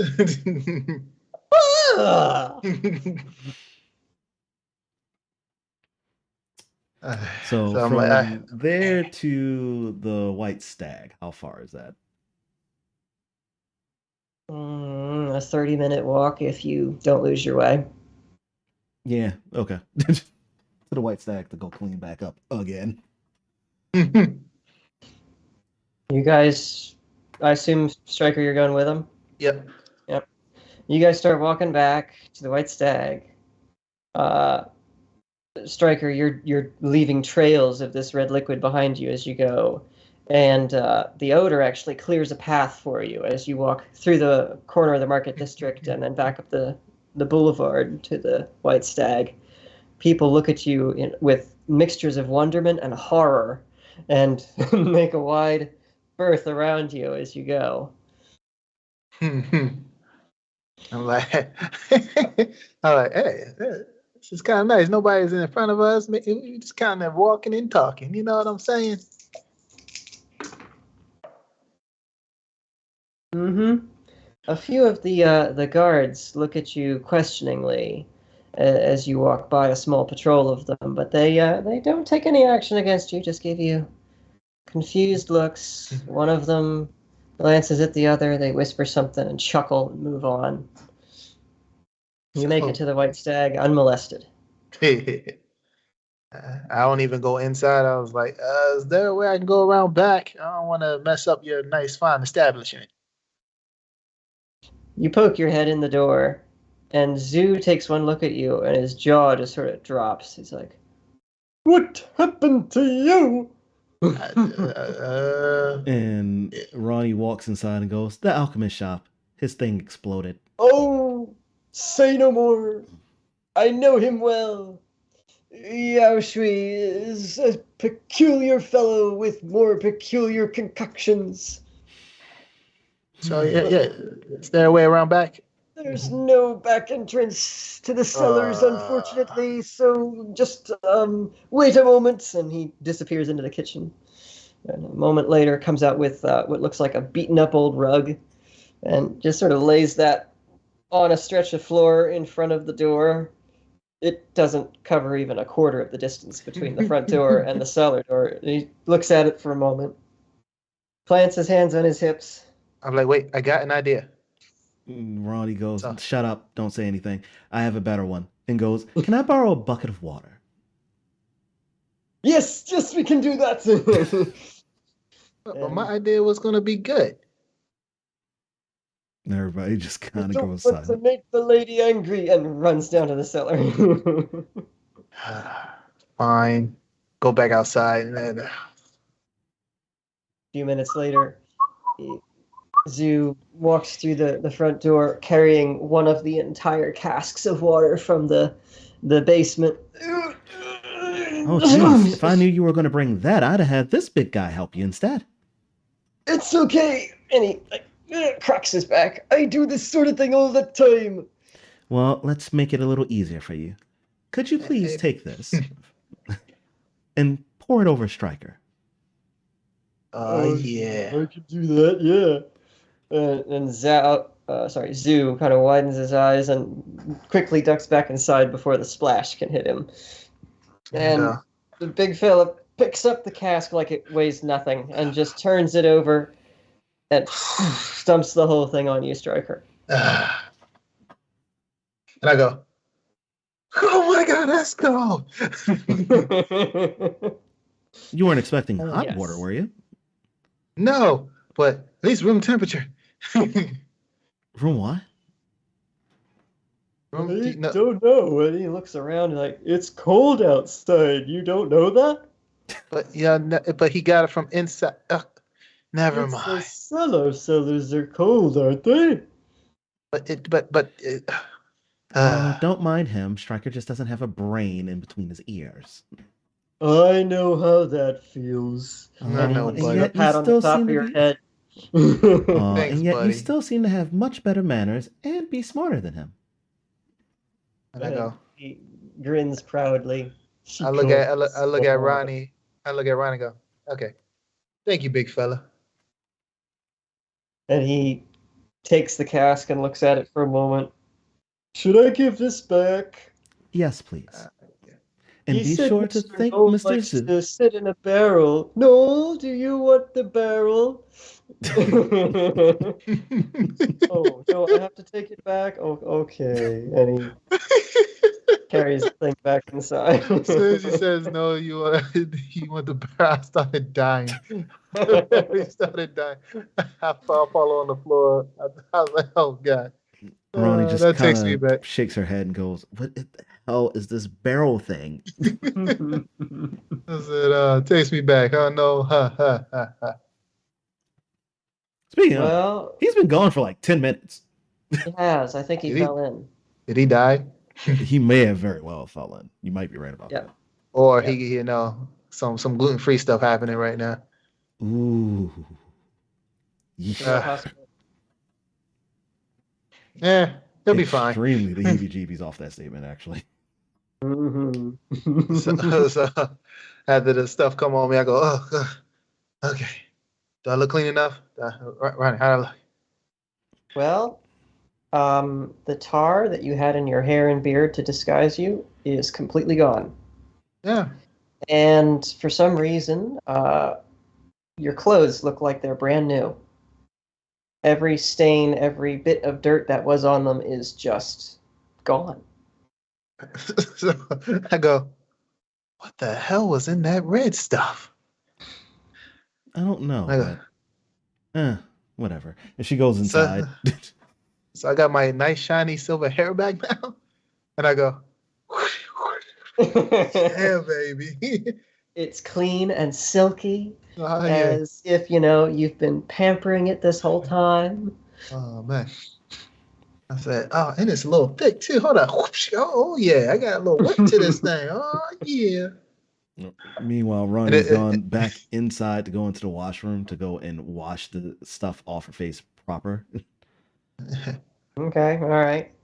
I come right behind her, like, look, I'm clean. Oh, good. I was not sure if that stuff would come off of you. Sometimes the things the alchemist conjures up, they stick to you like nothing else. Yeah, Why, I still have something on my backside here that. Ooh, what?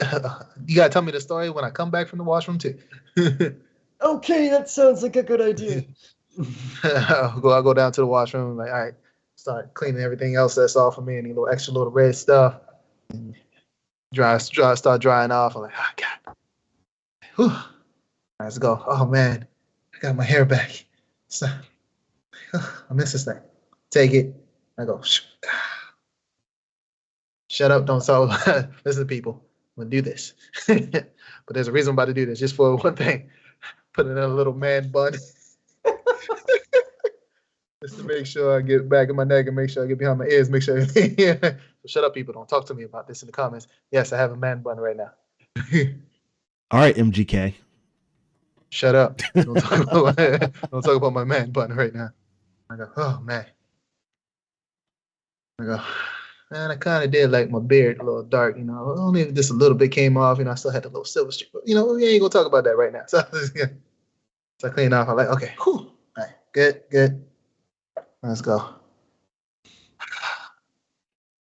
Then I start sitting there and thinking about it while I'm still drying a little bit. I'm like, how the hell are we gonna rescue her and get this stone back? You know what? Gonna have to destroy it. But we gotta get our friend back.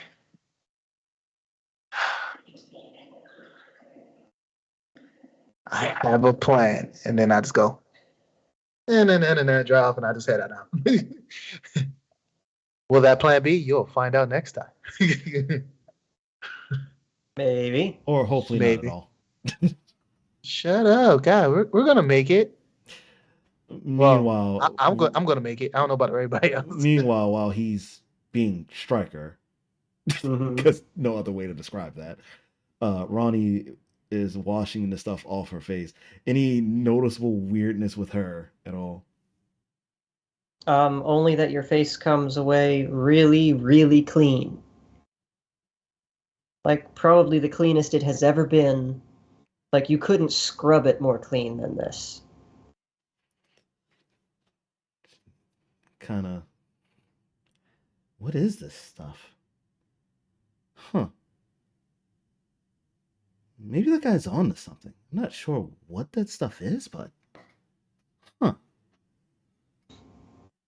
She dries the last of her face off, gets up, starts walking out and back into the main part of the stag, and then looks over to the bar at Zoo. Thanks again for the loan of your washroom. Yeah, sure, no problem. And he eyes you for a moment. You look a little different somehow. That stuff didn't do anything funny to you, did it? Weirdly enough, my face just feels really, really, really clean. Oh, you wouldn't happen to have any more of that stuff, would you? I've got a grill in the back that hasn't been cleaned in 60 years. I can't get any of the grime off of it. Go see that alchemist about that. I don't know what he made here, but stuff works. I'll think about it. Yoshi is kind of well, you know, you've met the guy. Yeah. No manners to his guest or anything. Wouldn't even say goodbye, have a nice day. Yeah, that's about normal for him. Yeah, I can see that. All right. As I hear him talking about getting that stuff, I come out like, what? You want some of this stuff? Well, yeah, there's a grill in the back. Hasn't been cleaned in 60 years. Could really use a good scrubbing if you got something fancy to do it. I mean, I got a nice size little. I pull out the nice little size, probably like. Oh, you got some, did you? That's Yeah, amazing. I can give you some of it to see if it'll help before I give you the whole thing. Well, I tell you what, if I can use a drop of it to see how it works, and if it works well, I'll give you 5 coppers for it. 5 coppers? For a vial that size, make it a silver. I was gonna say maybe like 1 silver. Let's see if it actually cleans anything first, though. So I say, can I come back there with you? Yeah, come on. Go back there with the kitchen. Go back with him. I say, oh, look at that grill. There are actually like 3 people working in the back kitchen area. A very stout-looking woman with a permanent scowl on her face and a big wooden spoon. One look from her tells you do not want to be crossing her at all. And immediately Ronni looks at her and smiles and waves. Top of the morning to you. And the woman with the permanent scowl looks at you up and down. Ronni says, yeah, top of the morning to you too. What you back here for? You hungry for something? Oh, hang on a second. Skipper, get over here. Skippy. And flags over one of the small children who was jumping up and down on a bellows for the oven. And go get this young lady some nice bread. Yes, go on then, go. It's like, oh, no. We don't need food. We're actually here to help Zoo with something. Possibly. Oh, and she fixes Zoo with a scowl. What did this old dauber get you into then, eh? Something to make you very happy, my dear. Just watch. He turns to you, Stryker, and leans in. You better not break my grill now, or I'll never hear the end of it. I lean in and I say, no promises. He gives you a very concerned look. I take the vial and I go, I mean, your grill's not too bad. I mean, I was a lot worse. You see what it did to you see my head before this? And I go, It turned your hair white. It was always, So I take a bit, and it was more silver. Let me stop. So I take a bit, put a drop on. Hey, he's back. Look who died and resurrected finally. No, that was a bathroom emergency. I'm sorry, guys.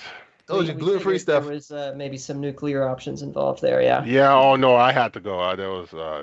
Hey, He had a sometimes you complete just gotta go. mudslide going, guys. He had a complete Yeah, that was. That's that gluten-free stuff, wasn't man. You cool. gotta stop, man. Mhm. That wasn't cool. Well, you're So- just in time to see the fireworks. Stryker, Okay. you pour a drop of this red liquid onto the grill, and it Alright, actually... I put it on the darkest spot that I can find too. Darkest spot you can find. You put it on there, and although the grill is not particularly hot at this moment, the stuff sizzles violently when it lands on the dark patch. It actually froths a little bit, grows a little bit in size as it bubbles and fumes. Blood red smoke starts emanating from this little drop. And the stuff, and Zoo's eyes get real big. Oh no, it's eating my grill! Wait, Grabs a bucket of water and without listening to you, just dumps the water on the grill. The stuff washes away. And there's a little circular spot right in the middle of the darkest patch of grime where the bare metal underneath is like completely clean. Just brand new. And Zeus stares at it a moment. That was 60 years of accumulated grime, boiled off in a second by a magic vial of red liquid. I've got to have it, a silver piece. You want it? It's done. Here, give me. Hold on.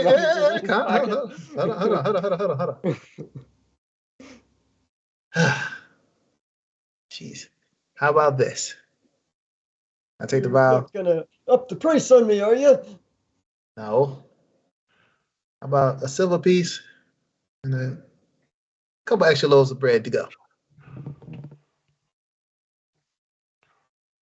Okay, Mildred is gonna give you the bread anyway. Fine. You twist my arm. Well, I knew she was going to do that anyway, but just to make it feel like I felt better. He rummages in his coat pocket and pulls out a silver piece. Oh, and free, and definitely when we come back, rounds on you. He looks at the grill. Looks back at you. Roll me a 12 side for persuasion. You know what? Don't even roll. Ronnie walks over, immediately pull strike away. That's too much. Stop it. Nope, shut up.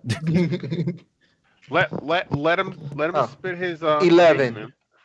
Oh damn. So Bullshit. once again, one round just for you. deal. All right, fine. He snatches the vial and hands you the silver piece. Mildred, come on, where's that bread? She's already like standing behind him. Giant wooden spoon in one hand, fixing him with a scowl. A couple loaves of freshly baked bread in the other hand. She pops him on the head. That's right. That's what you get for talking to me like that. And she hands Ronnie the 2 loaves of bread. There you go, darling. You put a little meat on your bones. And she grabs your cheek. And immediately, for some reason, you see this calm wash over Ronnie. And under her breath, you could swear you heard her say the words, "feels like home." Yeah. All right, now, get out of my kitchen. And she whacks you, strike her with a spoon. Go on, in. I was gonna say, wait. I was gonna say, thank you very much. You are so kind and sweet. You're welcome. Now get out of my kitchen. And she smacks you with a spoon again. Go on, in. We've got work to do. Good luck. As y'all walk out, she looks up at the big guy. Here you go. Looks like we got a couple of loaves of bread to take with us, too. That was good. Where'd you get that? That magic stuff is pretty cool. Liquid is gone. No. Noel, you missed it. The big guy tried to put you in a barrel earlier.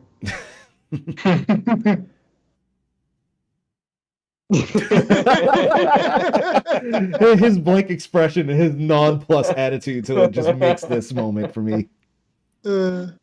He's like, Yep. You are still muted, by the way, sir. Yeah, you're still muted. still muted. Not that he had anything to say about being stuck In the barrel. All those You know what the funny thing is, guys? It's my job to have to press buttons. He doesn't have to press buttons, but he consistently always press buttons and mutes himself because he thinks he's playing fighting games right now. That's what this is. I'm focusing. That's what it is. I say, all right, it's all go. All right, I think we got everything we need. You ready to go back to the ship? Or do we need anything else, people? Ronnie just kind of shrugs and starts walking towards the ship. Looks up at the big guys like, come along. Time for us to be heading back. We don't want to miss out on lunch. On the way back, I asked Stryker, "Hey, I know you just learned, but can you teach me some of your hocus pocus?" I'll send you back to the guy. He makes you explode very well. Yes, You can't teach we me to make explode? sure you explode very well. Yes. Initiate's good for exploding. I turn around like, where did he come from? You survive first 24 hours, you might have potential. And I was like, you know what? I just thought about something. Dang, I haven't felt that power in a while. Huh. It's kind of weird. Maybe it's nothing. Maybe it's nothing. You sure you don't have to go to the bathroom? This power? Gotta go power wait. Can somebody flip a coin? Can somebody flip a coin, please? No. Can somebody flip a coin? Okay. I'll flip a coin. It's non-biased if I don't do it. All right. Heads. What does it mean? To the bathroom comment you hear in the back of your head. Yeah, you sure you don't need to take a shit, Stryker? Because, God, you seem like you are so pissed up. And I just straight up ignores it. Let's go. Oh, come on now. You spend all night drinking, get hussy and fussy when, I don't know, she gets in a fight with Yao, which even I'm impressed by. Correction, I did not drink anything last night. So. Oh, yeah, that's right. That's why you're so pent up. You're a sad boy today. Oh, well, you got 3 vials of this stuff. Drink on the road. You're going to be on the ship for quite a while. And I just go, that's the point of me getting it.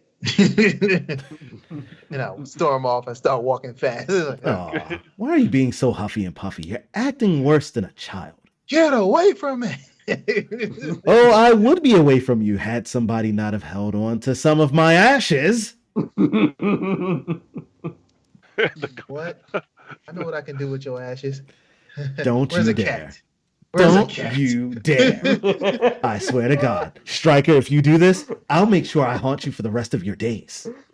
Too bad you're going to be hunting a cat if you don't shut up. The ghost of Surfy. And then as he starts to slowly fade away, you hear him murmur, I'll be fucking your girlfriend in my dreams tonight. I'll haunt her and Such a and sad, screw her in a sad spiritual little level. man. I'm Where's gonna that cat invade your at? girl's wet dreams and then take advantage. I'm like, here, Noel, you want some ashes?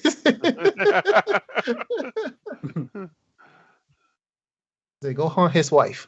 She needs some extra meat in her life. My wife's very strong-willed. I don't think you can do that. Oh, man, I'm trying to think of what that scenario would even look like now in my head. That's terrible. Oh, man, that's bad. That's bad. Okay. You guys are awful. I love it. And the ghost is like, damn, this is a used car. A little Okay. Oh, shit. Oh, man, somebody rode this thing for days without stopping. This horse went Look around at the the town. mileage on this thing. Jesus, this horse's back is broken almost. Yeah, the horseshoe's worn out, everything, you know. It's just, it's not even held together right. It's seeing its last days. It's on its last legs. It's coughing. It's coughing. So we're back to the ship, right? But it knows things. It knows things. Oh my goodness. I'm gonna have to figure out how to work this into the canon somehow. Terrible. Something. So, what are y'all doing now? You've got your bed. Yeah, We're heading back to the Ronni ship. is already heading back to the ship with the big guy. Stryker, did you remove the vial of mystery goo from your inventory and add a silver piece? Yes, I did. Ronni, did you add 2 breadsticks to your inventory? No, but I am now. Mm. You reminded me to do so. You guys are heading back to the ship. Yes. Oh, also, I'm waiting on my food to show up. You don't get no food. None for you. Hey, I ordered a whole haul. Or have you forgotten? You gotta wait till you get to the ship, man. Gotta get to the ship first, yeah. Speaking of which, you guys start walking down back to the ship. Stryker, you notice that you're getting an awful lot of sidelong looks. And more than once, you notice a group of people whisper when they see you, but as soon as they notice that you see them, they're looking around elsewhere. Oh, yeah. My hair is back. Oh, this is gonna be fun. And I just put my hands on my swords and was like, nah, nah, nah, nah, nah, nah, nah. I'm like, we're gonna do this, huh? And I say, and I go, I wonder how would Mr. Yao feel if something happens. A couple of people who are within earshot when you say that kind of exchange looks and look back at you. They rest hands on small dagger hilts or sword hilts, but they just watch you as you walk by. Ronnie hears the Yao quote and goes, "God damn him," and then thinks about it. Shit, his hair.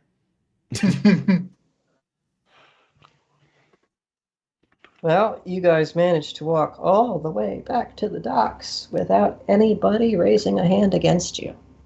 Although you get lots of stares and furtive whispers behind your back as you pass.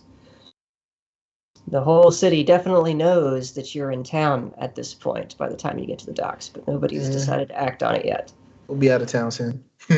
All thoughts of that kind of leave your mind as you reach the docks, and there's a young boy standing there with an actual hog standing there with him on a leash at the foot of the gangplank, arguing with one of the porters for the ship. And he turns and sees your party approaching and looks at you, Ronnie, scratches his head. Are you Ronnie? Yes, dear, that's me, Ronnie. My name's Tate, and this is for you. And he hands you the leash for the pig. Aw, thanks, darling. Wait, a live one? It wasn't supposed to be, but I guess we'll have to take care of that later. I'm just like, wait, what did I miss? Don't worry about it. She picks up the hog and pats the boy on his head, gives him a silver piece for his trouble. Oh, boy, thank you. You're a special little boy, aren't you? Uh-huh. And he runs off, skipping merrily. I got a silver piece. I got a silver piece. Don't spend them all in one place. The porter who was arguing looks at the pig and looks at you, Ronnie. You ain't gonna bring that thing on board, are you? They do stink, they do. She looks at him. I initially wanted it to be already dead so that we'd have something to cook for the trip. But it looks like I'll have to take care of this myself. And she takes the hog and begins to walk towards the tree line. And he watches you go for a moment and looks to Noel and Stryker. Does she think that we can cook on board? Poor Miss Piggy. Poor Miss Piggy. How long do we got until we ship out? Well, ready as soon as you are. I wonder how long will it take to cook that thing before we leave? And day. Yeah. Looking at its size. Maybe 2 if you butcher it properly first. I don't know. Ain't got much of a stomach for these sorts of things, you know. Well, we'll let Ronnie handle that while we're on the sea. And just as you say that, you hear a loud squealing. And the porter takes off his very small hat. All right then, gentlemen, this way. And I go like this. Take off my little thing to hold my man bun, like, and then put it back on. Which earns you a very strange look from the porter. was paying my respects, man. Okay, if that's what you want to call it. Hmm. And just Fine. as you guys Whatever. start going up the gangplank, you can see Ronnie in the distance heading back, covered in pig's blood. Oh man. I go, didn't she just clean up? You know what? No, she could have just strangled the thing. No, it has She to be probably could have. humane. Yeah, Eh, with Ronnie eh, being Ronnie, yeah, probably could have just snapped the thing's Just neck. saying. But What's that, Goat? You know, she made it humane. You know what I mean? You know, fast, Uh-huh. Fast and right, quick. right in the throat. You know. Uh-huh. Right in the throat. Knowing her, that would be like her. Yes, it is her very. MO. It's like, poor little. No, Ronnie, are you like carrying the poor, Yes. ill-fated hog? Yes, yes. Covered in blood then. All down your front and back. Up the gangplank you go, and as soon as you guys are aboard, the gangplank is hauled up onto the deck.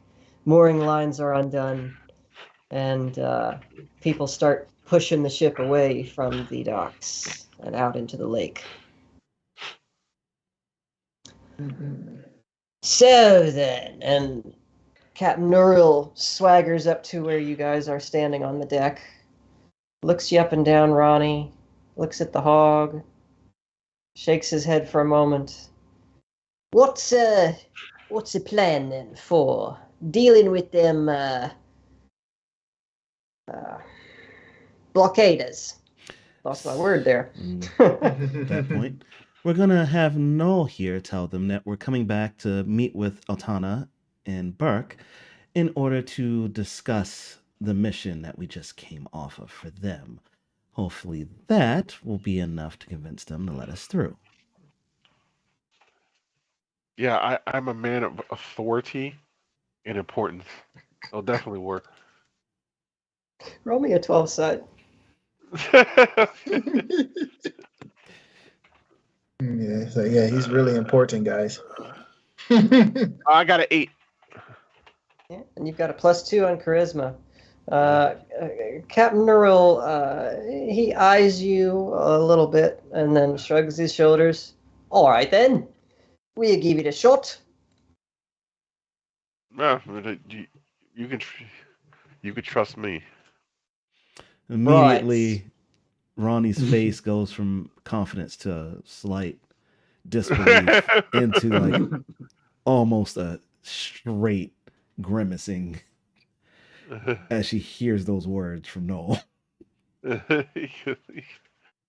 she's I'm like, just gonna go and check that new sail we bought. Yeah. You know what, Captain? Can I get a bucket of water to use to clean up with real quick, and then I'll join you with it. He looks at you for a moment, looks you up and down.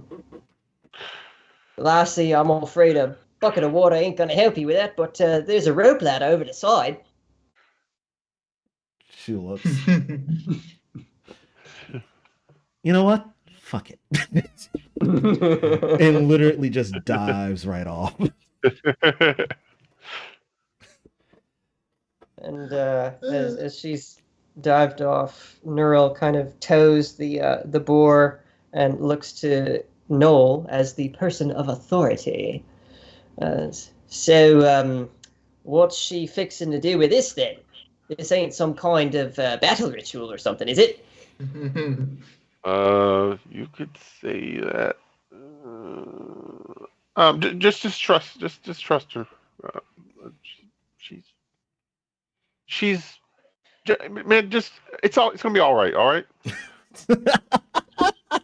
Oh yeah, that's real inspiring. That Yeah. Oh, man. Hilarious. I have complete confidence in you now. That's for sure. Oh, of course you do. Yeah. All right, lads, let's get her ready to go under sail. Just as you say that, Ronnie starts climbing up the rope ladder. Just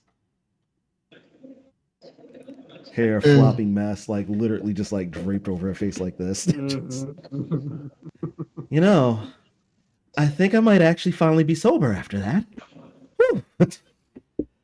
She just Just flips flick her her hair head. back. Wait, you're just now sober? What? I mean, she's been walking around with a hangover all day. Hold Well, on. but when you have a hangover, you're still like you're just sick from it. You're not really drunk anymore. That's gonna be the thing. No. So as she does the little flick the hair back, I'm standing next to Big, Tall, and Burly, and he go like, "You see that, right?" He go, "Oh yeah." All you see is a slow motion hair going. Mhm. And I'm sitting there like, why the hell am I looking? You know what? I'm going to do some push-ups. Well, It big must be the man pig's eventually blood. gets relegated to an oarsman's position, and he has to tear his eyes away from Ronnie and her fancy flipping hair. I'm going to do some push-ups real quick. You have fun for a bit. Because I got a lot of pent-up aggression right now. I was like, I'm gonna try to learn that new style that I learned, even though I have to be kind of intoxicated. Oh. I'll try to practice it anyway. Ronnie I looks look over like at the pig and kind of picks it up and goes, Captain, where's your kitchen? And the captain looks at Ronnie flatly. A kitchen? What do you take this for? Some kind of luxury liner? All right, fine. Where do you store their food? We store the food in the hold. But you better not slaughter that thing in the hold. Oh, it's already been slaughtered. No, I mean, you better not be taking the guts out and cutting it up into little Oh, bits in the hold. Do you have no, any no. idea how hard it'd be to get the stink out? Okay, no, that's fair. That's fair. Oh, you don't like the intestines? Oh, you clean them out really well. And you cook them slow. Oh, delicious. What are you on Again, about? Neural kind of eyes you sideways for a moment, Noel, and then slowly nods. Oh, yeah. That sounds real top notch, that does. Yeah. Yeah. And to Ronnie, he says, you want to be cutting that thing up, do it at the Proudership. Very well. She takes the rest of the carcass and starts carving it up and goes, also, who screws up the idea of giving you food and giving you a live... Well, he doesn't want his stuff to stink. What do you? Like, let's be honest. Like, I mean, you can't be mad at him. I mean, I wasn't talking about that. I was talking about the guy who I bought the thing from. But I understood I wanted food. I just wanted a whole pig for the crew to eat. Not a live boar. Just... So, Mr. Goat, on the subject of your fancy new technique, I wanted to give you a choice for this. Yes. You can have one of the two following options. Either when Noel is drunk and has his two-handed weapon, his Zweihander sword, Yeah. you get advantage on all of your attack rolls. Or when you're drunk and you have your two-hander sword, you get double damage on your two-hander sword. Ooh, that's a hard one. I know what I would Oh, pick. I know exactly the what I would damage. pick. Oh, you'll pick double damage. Incorrect, sir. Mm-hmm. Oh, I will go for roll with advantage. Because everything's almost guaranteed if you can roll with advantage half the time. You know what? Because of my rolls are inconsistent, I'll go with the advantage. All right. So we'll make a note here. Noel's drunken sword technique. When Noel is drunk and has his two-hander, he has advantage on his attack rolls. You may want to put that in the notes of your own character sheet, sir. Okay. Yes, you should.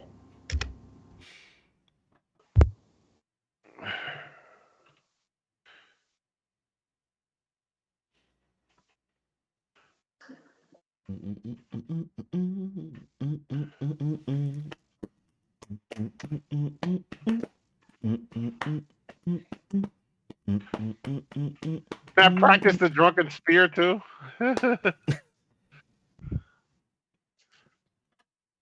I mean, honestly, practicing either one of these things on the deck of a ship is already kind of a bad. Yeah. Okay. Not. I'll reserve. I don't want to show people my style. Style, profile. Well, Ronnie, you end up busying yourself for pretty much the rest of the day carving up your boar, which turns out to be a little more challenging than you expected in the austere conditions of the prow of the ship. And after having carved it up, you are kind of left wondering what to do with the meat since you have no real way to package it or to cook it.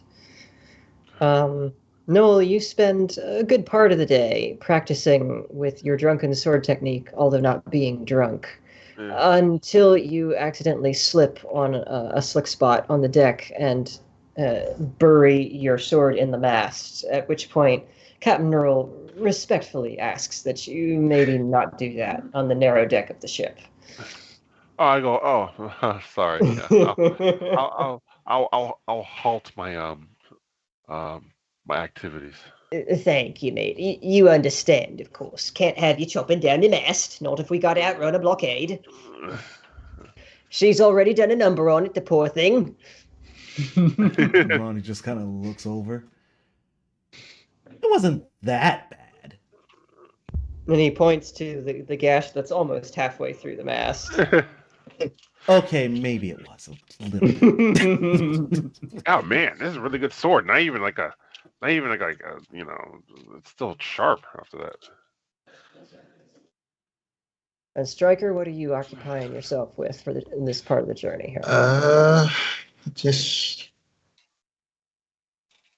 a little bit of light exercising, a little meditation, trying to come up with my plan, and just in case we got to fight, just trying to be well rested and not, All right. Everybody roll 100 sides for me. Okay. Undersize. I got a 55. And there it is, people. I knew it was coming sooner or later. 91. Wow. And I was just a shad off from it being 99. I would shit myself had I actually landed at 99. 25. Ooh. All right. Well, you're lucky, Ronnie, that the 25 offsets that 90 a little bit. Oh, yikes. A little bit. Yikes. You guys get through the first day of your 7-day trek back to Lagash unmolested. Now, the question I have for you is, are there particular things you want to do between there and the blockade, or are you okay to skip to the blockade? I'm I'll cool with leave it up skipping. to group decision. I'm cool with skipping. I'm just gonna go help row if we, Yeah, that's probably the most that Ronnie would do is roll and do exercise. That maybe some arm wrestling again, but about that outside of that, that's probably about it. No. Yeah. Rolling and resting. That's what I'm doing. I gotta get my my strength back. Yeah. Let me just take a rest. I'm not. All right. Oh wait, did all our HP come back after we slept that night? Of It course, should Yeah, have. yeah. So make sure to Let me update your Let me charts. let me check my sheet. Should be back Yeah, to I'm full 25 life then. right now. Yeah. I guess I must have did it the night before because I'm definitely already back at 20 on my character sheet. So I must have did it that same night when we got off. And I'm up to 25 right now. Right, yeah. Well, you know what? I didn't give anybody experience points for the fight with Mr. Yao. Oh yeah, that's a thing. That's a thing. Noel, add 50 XP to your total. Okay. That means. That should put you at 2140, I believe. Yep. Stryker, I'm thinking 60 XP for you because you were trying very hard to diplomatically resolve it. So that'll be 2095. And Ronnie, I will say 40 XP for you because you got your ass kicked and then you fell asleep in the middle of the battle. I'll take 40. Where am I at right now? 19. Hold on. That should put you at 1965 total. That's about right. So, Okay. you'll go through. Good year, by the way, from what I hear. 1965. Oh yeah. Mm-hmm. You guys spend a full 6 days on the river without seeing any trouble whatsoever or any other rivercraft. Great. The days are quite boring and spent mostly with eating, sleeping, rowing, and occasionally practicing or meditating, but there is not much to do. One of the crew has a peculiar game which involves a small wooden ball and some rather spiky-looking wooden figures, and bounces the ball and tries to pick up the spiky wooden figures. And they do invite you to play this a couple of times, although it's a very peculiar game. On the morning of the 6th day, Captain rouses you guys a little bit earlier than you normally would wake. Oi, we're coming up on the blockade soon. Figure you might want to be awake for this. Especially you, our great liaison, Mr. Noel Witherspoon. I'm like, oh, okay. Give me a second to get up. Oh, yeah, that's real inspiring, that is. I'll see you all on the top deck. And he stumps his way back up the ladder well. As he comes up the ladder well, Ronni just looks at the chute as she slept in her usual spot as per usual, out on the deck. Hey, Striker, help me out. I'm too lazy to get up. Help you get up. Man, I don't even feel like getting up, man. We've been on this. I love how these two are always like a married couple whenever they go to sleep somewhere. And I love it. I get up and I go, come on, buddy. I reluctantly grab his hand and he pulls me up. Let's do this. Let's hope we don't have to fight.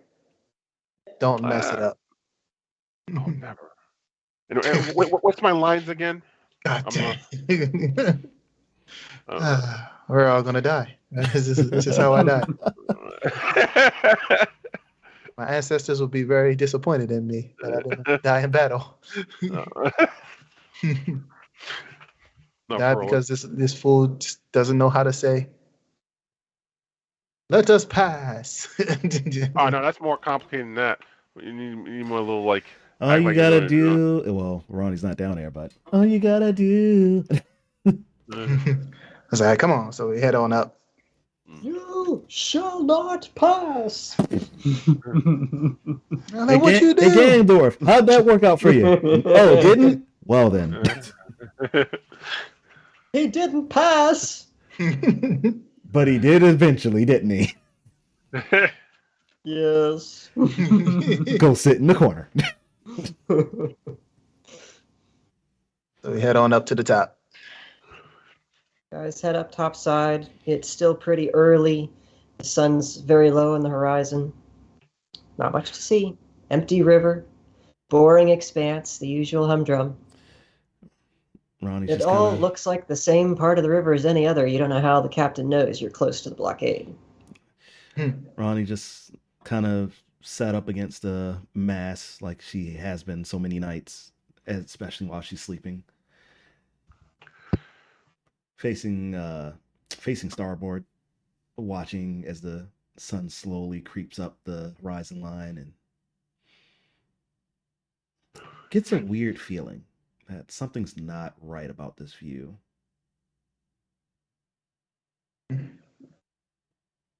Well, what are you going to do about your weird feeling? She gets up and walks over to Neural. Okay, maybe I'm remembering wrong, and you can tell me if I am, Captain. But shouldn't we at the very least from this point be seeing the blockade? The captain is casting a wary glance now across the river. All of his usual charm is gone, and he looks very intent and serious. He's, "Aye, lassie, we should have passed him about 5 minutes ago. I'm not sure what's going on." I was going to negotiate for them to take the blockade down, but if they did it on their own, that opens up trade again, but something just doesn't feel right. And as the captain's opening his mouth to reply, the man at the top of the mast, who's serving as a lookout, suddenly screams down, "Hard apart! Hard apart! Leave the head!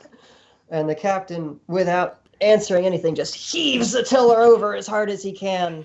The rowers dip their oars on the port side, raise them on the starboard so the ship starts to swing to the port side. You all lurch on the deck. Everybody roll 12 side to see if you keep your feet. Nope. 2. I rolled a. I got a 2 too. So I got an Oh, 8 no. overall.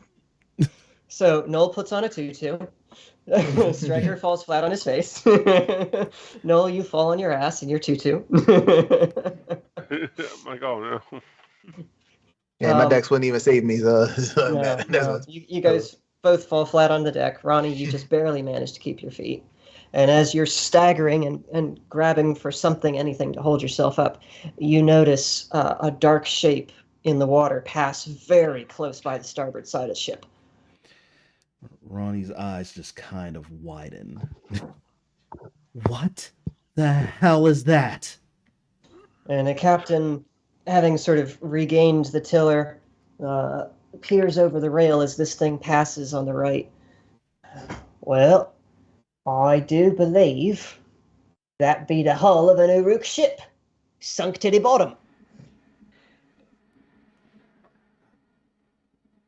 We have got to hurry. And Neural studies it for a moment and looks back to you, Ronnie, and then to you, Stryker and Noel, in your seated positions on the deck. Uh, I'm just in there with my What eyes open. exactly did you get me into, love? The real question is what did Tiamat get everyone into? I think you better be telling me a little bit about what I'm heading into, lass, or we might be dropping you off here. Don't worry. Once you hit the port, you can go. Are we going to make it to port, or is whatever did that going to do the same to us? I think whatever did that will be waiting for us in Marad. That's why we're going to Lagash first, so you don't have to. I see. As long as we don't have to meet whatever did this, I'll take you the rest of the way to to Lagash. What? You said you're taking us to Murad? All right, that's cool. right. Don't push the man. It was a joke. Yes, make jokes at the expense of the DM's fumbles. I have a few of those today. I fell on my butt. Hey, why not make a joke? Yeah, get up off your ass, you loony. All right, well, let's get the rowing then. Let's go. Ronnie, And the captain signals to the men to pick up the speed again. Ronnie just jumps right on yours. Captain keeps glancing warily around as if he's expecting something to leap out of thin air to sink his ship. Now, All of as that usual good humor is just gone. as we pass in this, do I feel anything like Roll something? 12 for perception. I already know what happened, but do I feel anything? That is a 5. And a little tingle, just a little ting. Yeah, you get the distinct impression that something bad happened here. Mm-hmm. It's like, I'm sitting there wrong, like, got a strange feeling like I felt this before. Just keep rolling. Let's go.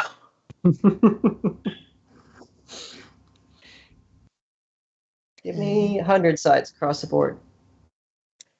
Okay. Oh, okay, that's a little better. 48. I got a 44. While y'all roll low, I roll high. 97. God damn it! Oh! It was about to be 77, but just by one little chance, rolled over just once. And we rolled 40, so there's no way we can anchor that. There's no way we can. No, there's not enough for that. You guys continue on, and then a few hours past noon, the man up in the mast screams down again, "Serpent! Serpent ahead! Off the starboard stern, approaching fast!" And the captain puts his face in his hands for a moment, like, oh, me gods. The lot of yous are bad luck, I say. Everything always with you. She looks around. If you run into serpents that many times with Stryker on the boat, I think I know what the common thread is. Throw him overboard. And Neural pauses for a moment as if he's very seriously considering that. Ronnie, roll 12 side for persuasion. It's a 5. Oh, not enough. He contemplates it for a moment, but then shakes his head. Striker never dies, man. Neural starts sparking orders. The oars come up and are pulled into the deck. The sail is partially furled. Everybody gets very still. The man in the mast is watching, and actually you can see over the starboard rail as this dark shape and a bulge in the water is very rapidly bearing down on the ship. Is this the same one from last time? Don't know. No, because that one we ran in on our way over to from Kish over to Eisen. This is You're us a lot heading further to, south yeah, now. we're heading to Lagash. This is Oh, don't be a brown one. Just me remembering what Nurgle said about the different colors, and now I'm just like, don't be a brown one, don't be a bull, and it's coming in fast. That scares me. Well, it's coming in hot, man. It's getting closer and closer. The bulge of the water in its wake is quite impressive. It's at least 3 or 4 feet that it's pushing the water up as it moves towards you. And you can start to see now as this thing gets close, it is really big. It is like 3 times the length of Nuril's boat, if you can trust what your eyes are showing you. It's got to be at least twice the beam. It's moving a huge, powerful tail behind as its propeller, and the thing is catching up to you faster than you thought anything could move in the water. Well, guys. Wait, do we still got any of that meat? I don't know, Ronnie, what'd you do with the pig? The pig has been chopped up and kind of placed in the hall. She didn't have like proper stuff to wrap it up with, so she took one of the things of gauze and wrapped it up in the. Oh man, that was expensive. It's 5 pieces of silver to wrap up your meat. It's like, It's one of those high quality condoms. I mean, what? No, you said the right thing. So I look, I was like, who's closer to that thing? Who's closer to the hole? Maybe I can get down there, get the meat, toss it out. And It's just one to the ladder well. Do you know where it is, though? Roll a 12 side to see if you have seen where Ronnie put the meat. Seen it. I can smell it. It's probably true, actually. 6 days old without refrigeration, it's probably rancid. 10. Oh, we didn't even have salts to keep it fresh either. Yeah. I don't know. Did Ronnie know to salt it? Oh. I'm going to say, yeah, let's you're roll. Well, she would have known to salt it, but let's roll to see if she actually was able to find salt to salt it. Yeah. What do you That'll be roll for? that'll be a 12 for the intelligence check, and then 100 side to see if you can find the salt. So intelligence check, we rolled 6, which is +1 on that, I think. So Yeah, that's probably good enough for knowing she should salt it. Now, did you have the salsa roll? That 100. And that would be the 100 side. The 100 side says 57, so I'm assuming no. Nope, no salt. Well, it's like, all right, well, let's go. So I'm like, all right, screw it. Let's go. Maybe it's something. So I shimmy down real, nice. And grab it out. I said, shh. Yeah, that might work. But you gotta throw it real far from the ship. Okay. Oh God, you want me to throw it? Yes, you fucking idiot! If you're the one going to get it. Okay, all right. I go down, get it, come back up. I was like, all right. So I don't come all the way out, just so I don't be standing up. It's like, You dude, get up here, throw it off the rail, you fool. all right, fine. Throw it off port. Okay. So I go, I wind up, and let's see what happens. I throw. All right, so give me, this is going to be a 20 side, I think. 20 side. I'm starting to feel like this is supposed to be a Ronnie roll. Use the strength buff. Let's go. That is 16 plus 2, 18. You haul back with this piece of meat. You throw with all of your might. It goes a pretty fair distance, a good 20, maybe 30 yards away. Lands in the river with a tremendous splash. As soon as that splash hits, Ronni, you see the large moving creature suddenly alter its course. Starts moving towards the port side of the ship. It's going to cross, by the look of it, right behind the tiller. It might even brush the ship. It's going to come so close. Ronni slides just in between the benches so as not to have to worry about falling over and making a loud thump if the stage does brush. She's learned from her last experience, people. Mm-hmm. Oh, That's good. You don't That's think I good. dropped as soon as I threw that thing? I dropped. I was like, "Get down." Neural is making frantic hand gestures to the crew to brace for an impact. You hear the rushing of the water now as the serpent comes close to the boat. You feel the boat jostle a little bit as it rides the bow wave as this thing passes just off the tiller on the port stern. And then the boat lists over rather dramatically to starboard as the tail wake follows in and jostles the ship. The beast passes by, though. And apart from rocking the ship rather violently, there's nothing else that seems to happen. Everybody stay still. The guy in the mast, who's basically doing this to avoid falling out of the mast, is I look up a little bit. I go, throw again. "Oh, again? Okay. Ronni, do you want to do this one this time?" Ronni just kind of pops up a little bit from between the benches. Yeah, let's do this.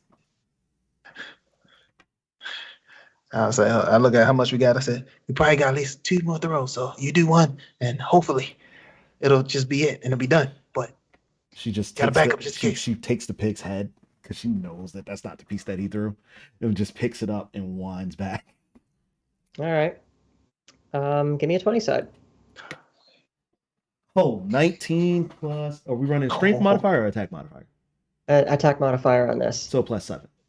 Yeah, that'll do well. that's gone. That's out of the park, baby. Ronni, you haul back and do a little bit of a spinning start and throw, and that pig's head goes spinning off the side, almost 40 yards, which is a hell of a throw for a pig's head.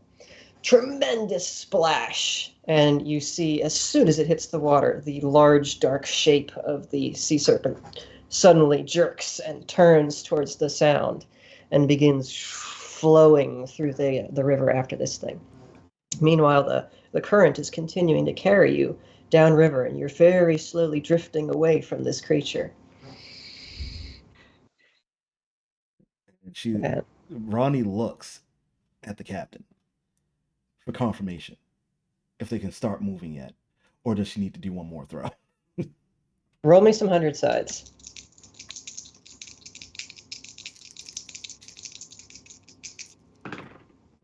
$28.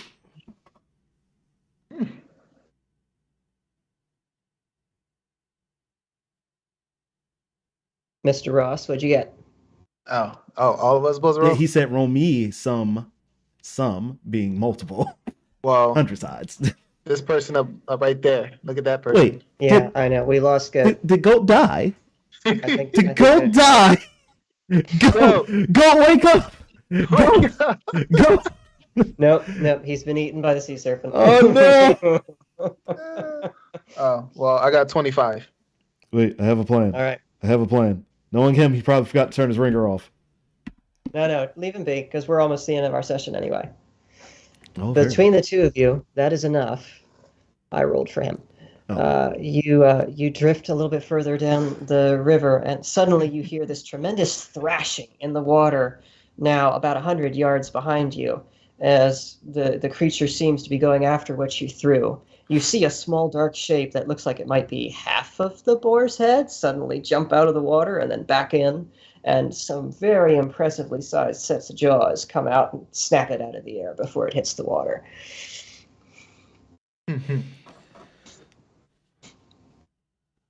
Wow. And the captain starts to breathe a little easier, and he makes some hand signals to his crew, and they start rigging the sail so that you can pick up a little more speed without the noise of the oars. And you start to pick up a little bit of speed, and you drift a little bit further away. The creature does not seem to be pursuing. Ronni just puts her back against the mast and slowly slides down until she's in a seated position and just leans back with her head and takes a huge sigh and goes, "That is the most expensive life-saving device ever." The captain just shakes his head. You're all going to get me killed one of these days. She looks up at the captain. Nah, if you're lucky, this will probably be the last time you ever have to see Stryker. If you're lucky. I would count myself lucky at that. Let's get you the rest of the way back to Lagash. I say, yep. I say aye to that. Aye. And lucky for you, now that you've had your encounter and survived it, I'm not going to make you roll for any more. You guys make it the rest of the way back to Lagash without any further serpent troubles. Please tell me we get some sort of experience for that nonsense. I better get some type of strength or something, because goddamn, I think that's I'll give you all 50 XP for that. awesome. Wait, are you saying we have to split 50 XP, or are you giving us 50 No, XP apiece? each one of you gets 50 XP. Oh, I gotta check with you, man. You and your trouble. Let's see, make sure I do this. 1965, right? Yeah, and now you've got, so Ronnie's got 2015, Stryker's got 2145, Noel's got 2190. He slept the whole way. He did, but I'm not going to rob him of the XP just because Mr. Goat got eaten by the sea serpent. Guys, please put in the comments. Actually, you know what the sad thing is? Him falling asleep might have actually saved us. Because he couldn't roll worse than I did. Right. He probably, look, what happened was he got knocked out. Well, that, and then also he couldn't do Noel stuff, which would have probably actually made the situation worse. He's going to jump in a barrel and throw himself overboard as the decoy. No, don't do that. You're too close to the ship. No. Oh, man. You guys make it the rest of the way, and on the early afternoon of the 7th day, Lagash finally comes into sight, rounding a bend in the river. And you see the fleet that was blockading the river is all docked at the Lagash harbor, although it doesn't look nearly as large as it had been when you passed through the blockade. There's definitely a couple ships missing. I go, yeah, let's try to avoid them for right now. Doesn't matter. We're going straight for Burke and Atana anyway. No, I mean docking wise. Nods and gestures to the one isolated pier, like on the far side of the harbor, away from everybody. Fair enough. The Urukis aren't so fond of smugglers like myself, so I try to avoid the authorities, as they say. Mm-hmm. And with no fanfare whatsoever, they just quietly glide into the pier and lash it down, lower the gangplank. And Nuril turns to the lot of you and says, "Well, mateys, this is where we part ways." Ronnie, did you already give him the coin for passage? Yes. Did you take that off of the character sheet? So with everything that Ronnie paid for, Ronnie is now down to 81 gold in total. All right. Still pretty decent chunk of change. And he clasps each of your hands in turn, gives you a good firm shake. Don't take this the wrong way, lads and lassie, but I hope never to see you again. Worst case scenario, That's probably going to happen. But then, in the worst case scenario, nobody makes it out alive. He gives you a somber look for a moment and puts a hand on your shoulder, Ronnie, and says, "Now listen here. Just 'cause I don't want to see you come causing me trouble on me ship, don't mean I want to see you all dead. I wish you the very best of luck in whatever it is this nonsense is you got yourselves tangled up in." Yeah, I have to talk to Tiamat about that later. All right then. Yep. Good luck, lads and lass. Thanks for the ride, buddy. Godspeed to you, Captain. Thank you, Lassie. I'll surely need it. Come on, Noel, let's go. No. No. I gotta pick him up, Garrett. Like, come on, buddy. And that's where we're going to end it for tonight. Which I love makes- this. You knocked out. Oh, yeah, he's completely zonked. Well, ladies and gentlemen, if you enjoy this kind of crazy content that we create, and I seriously don't understand why you would, except for the sleeping goats, then please hit that like and subscribe button. If you want to let us know what you think about the sleeping goats, there's that comment section below. Type something up, please do. I want to hear your thoughts on the Please sleeping get goat. on him, please, about this one. Ah, This is hilarious. I love it. All right. And with that, focus. we will bid you all adieu until the next one. And Deuces. I knew you were going to say something extra.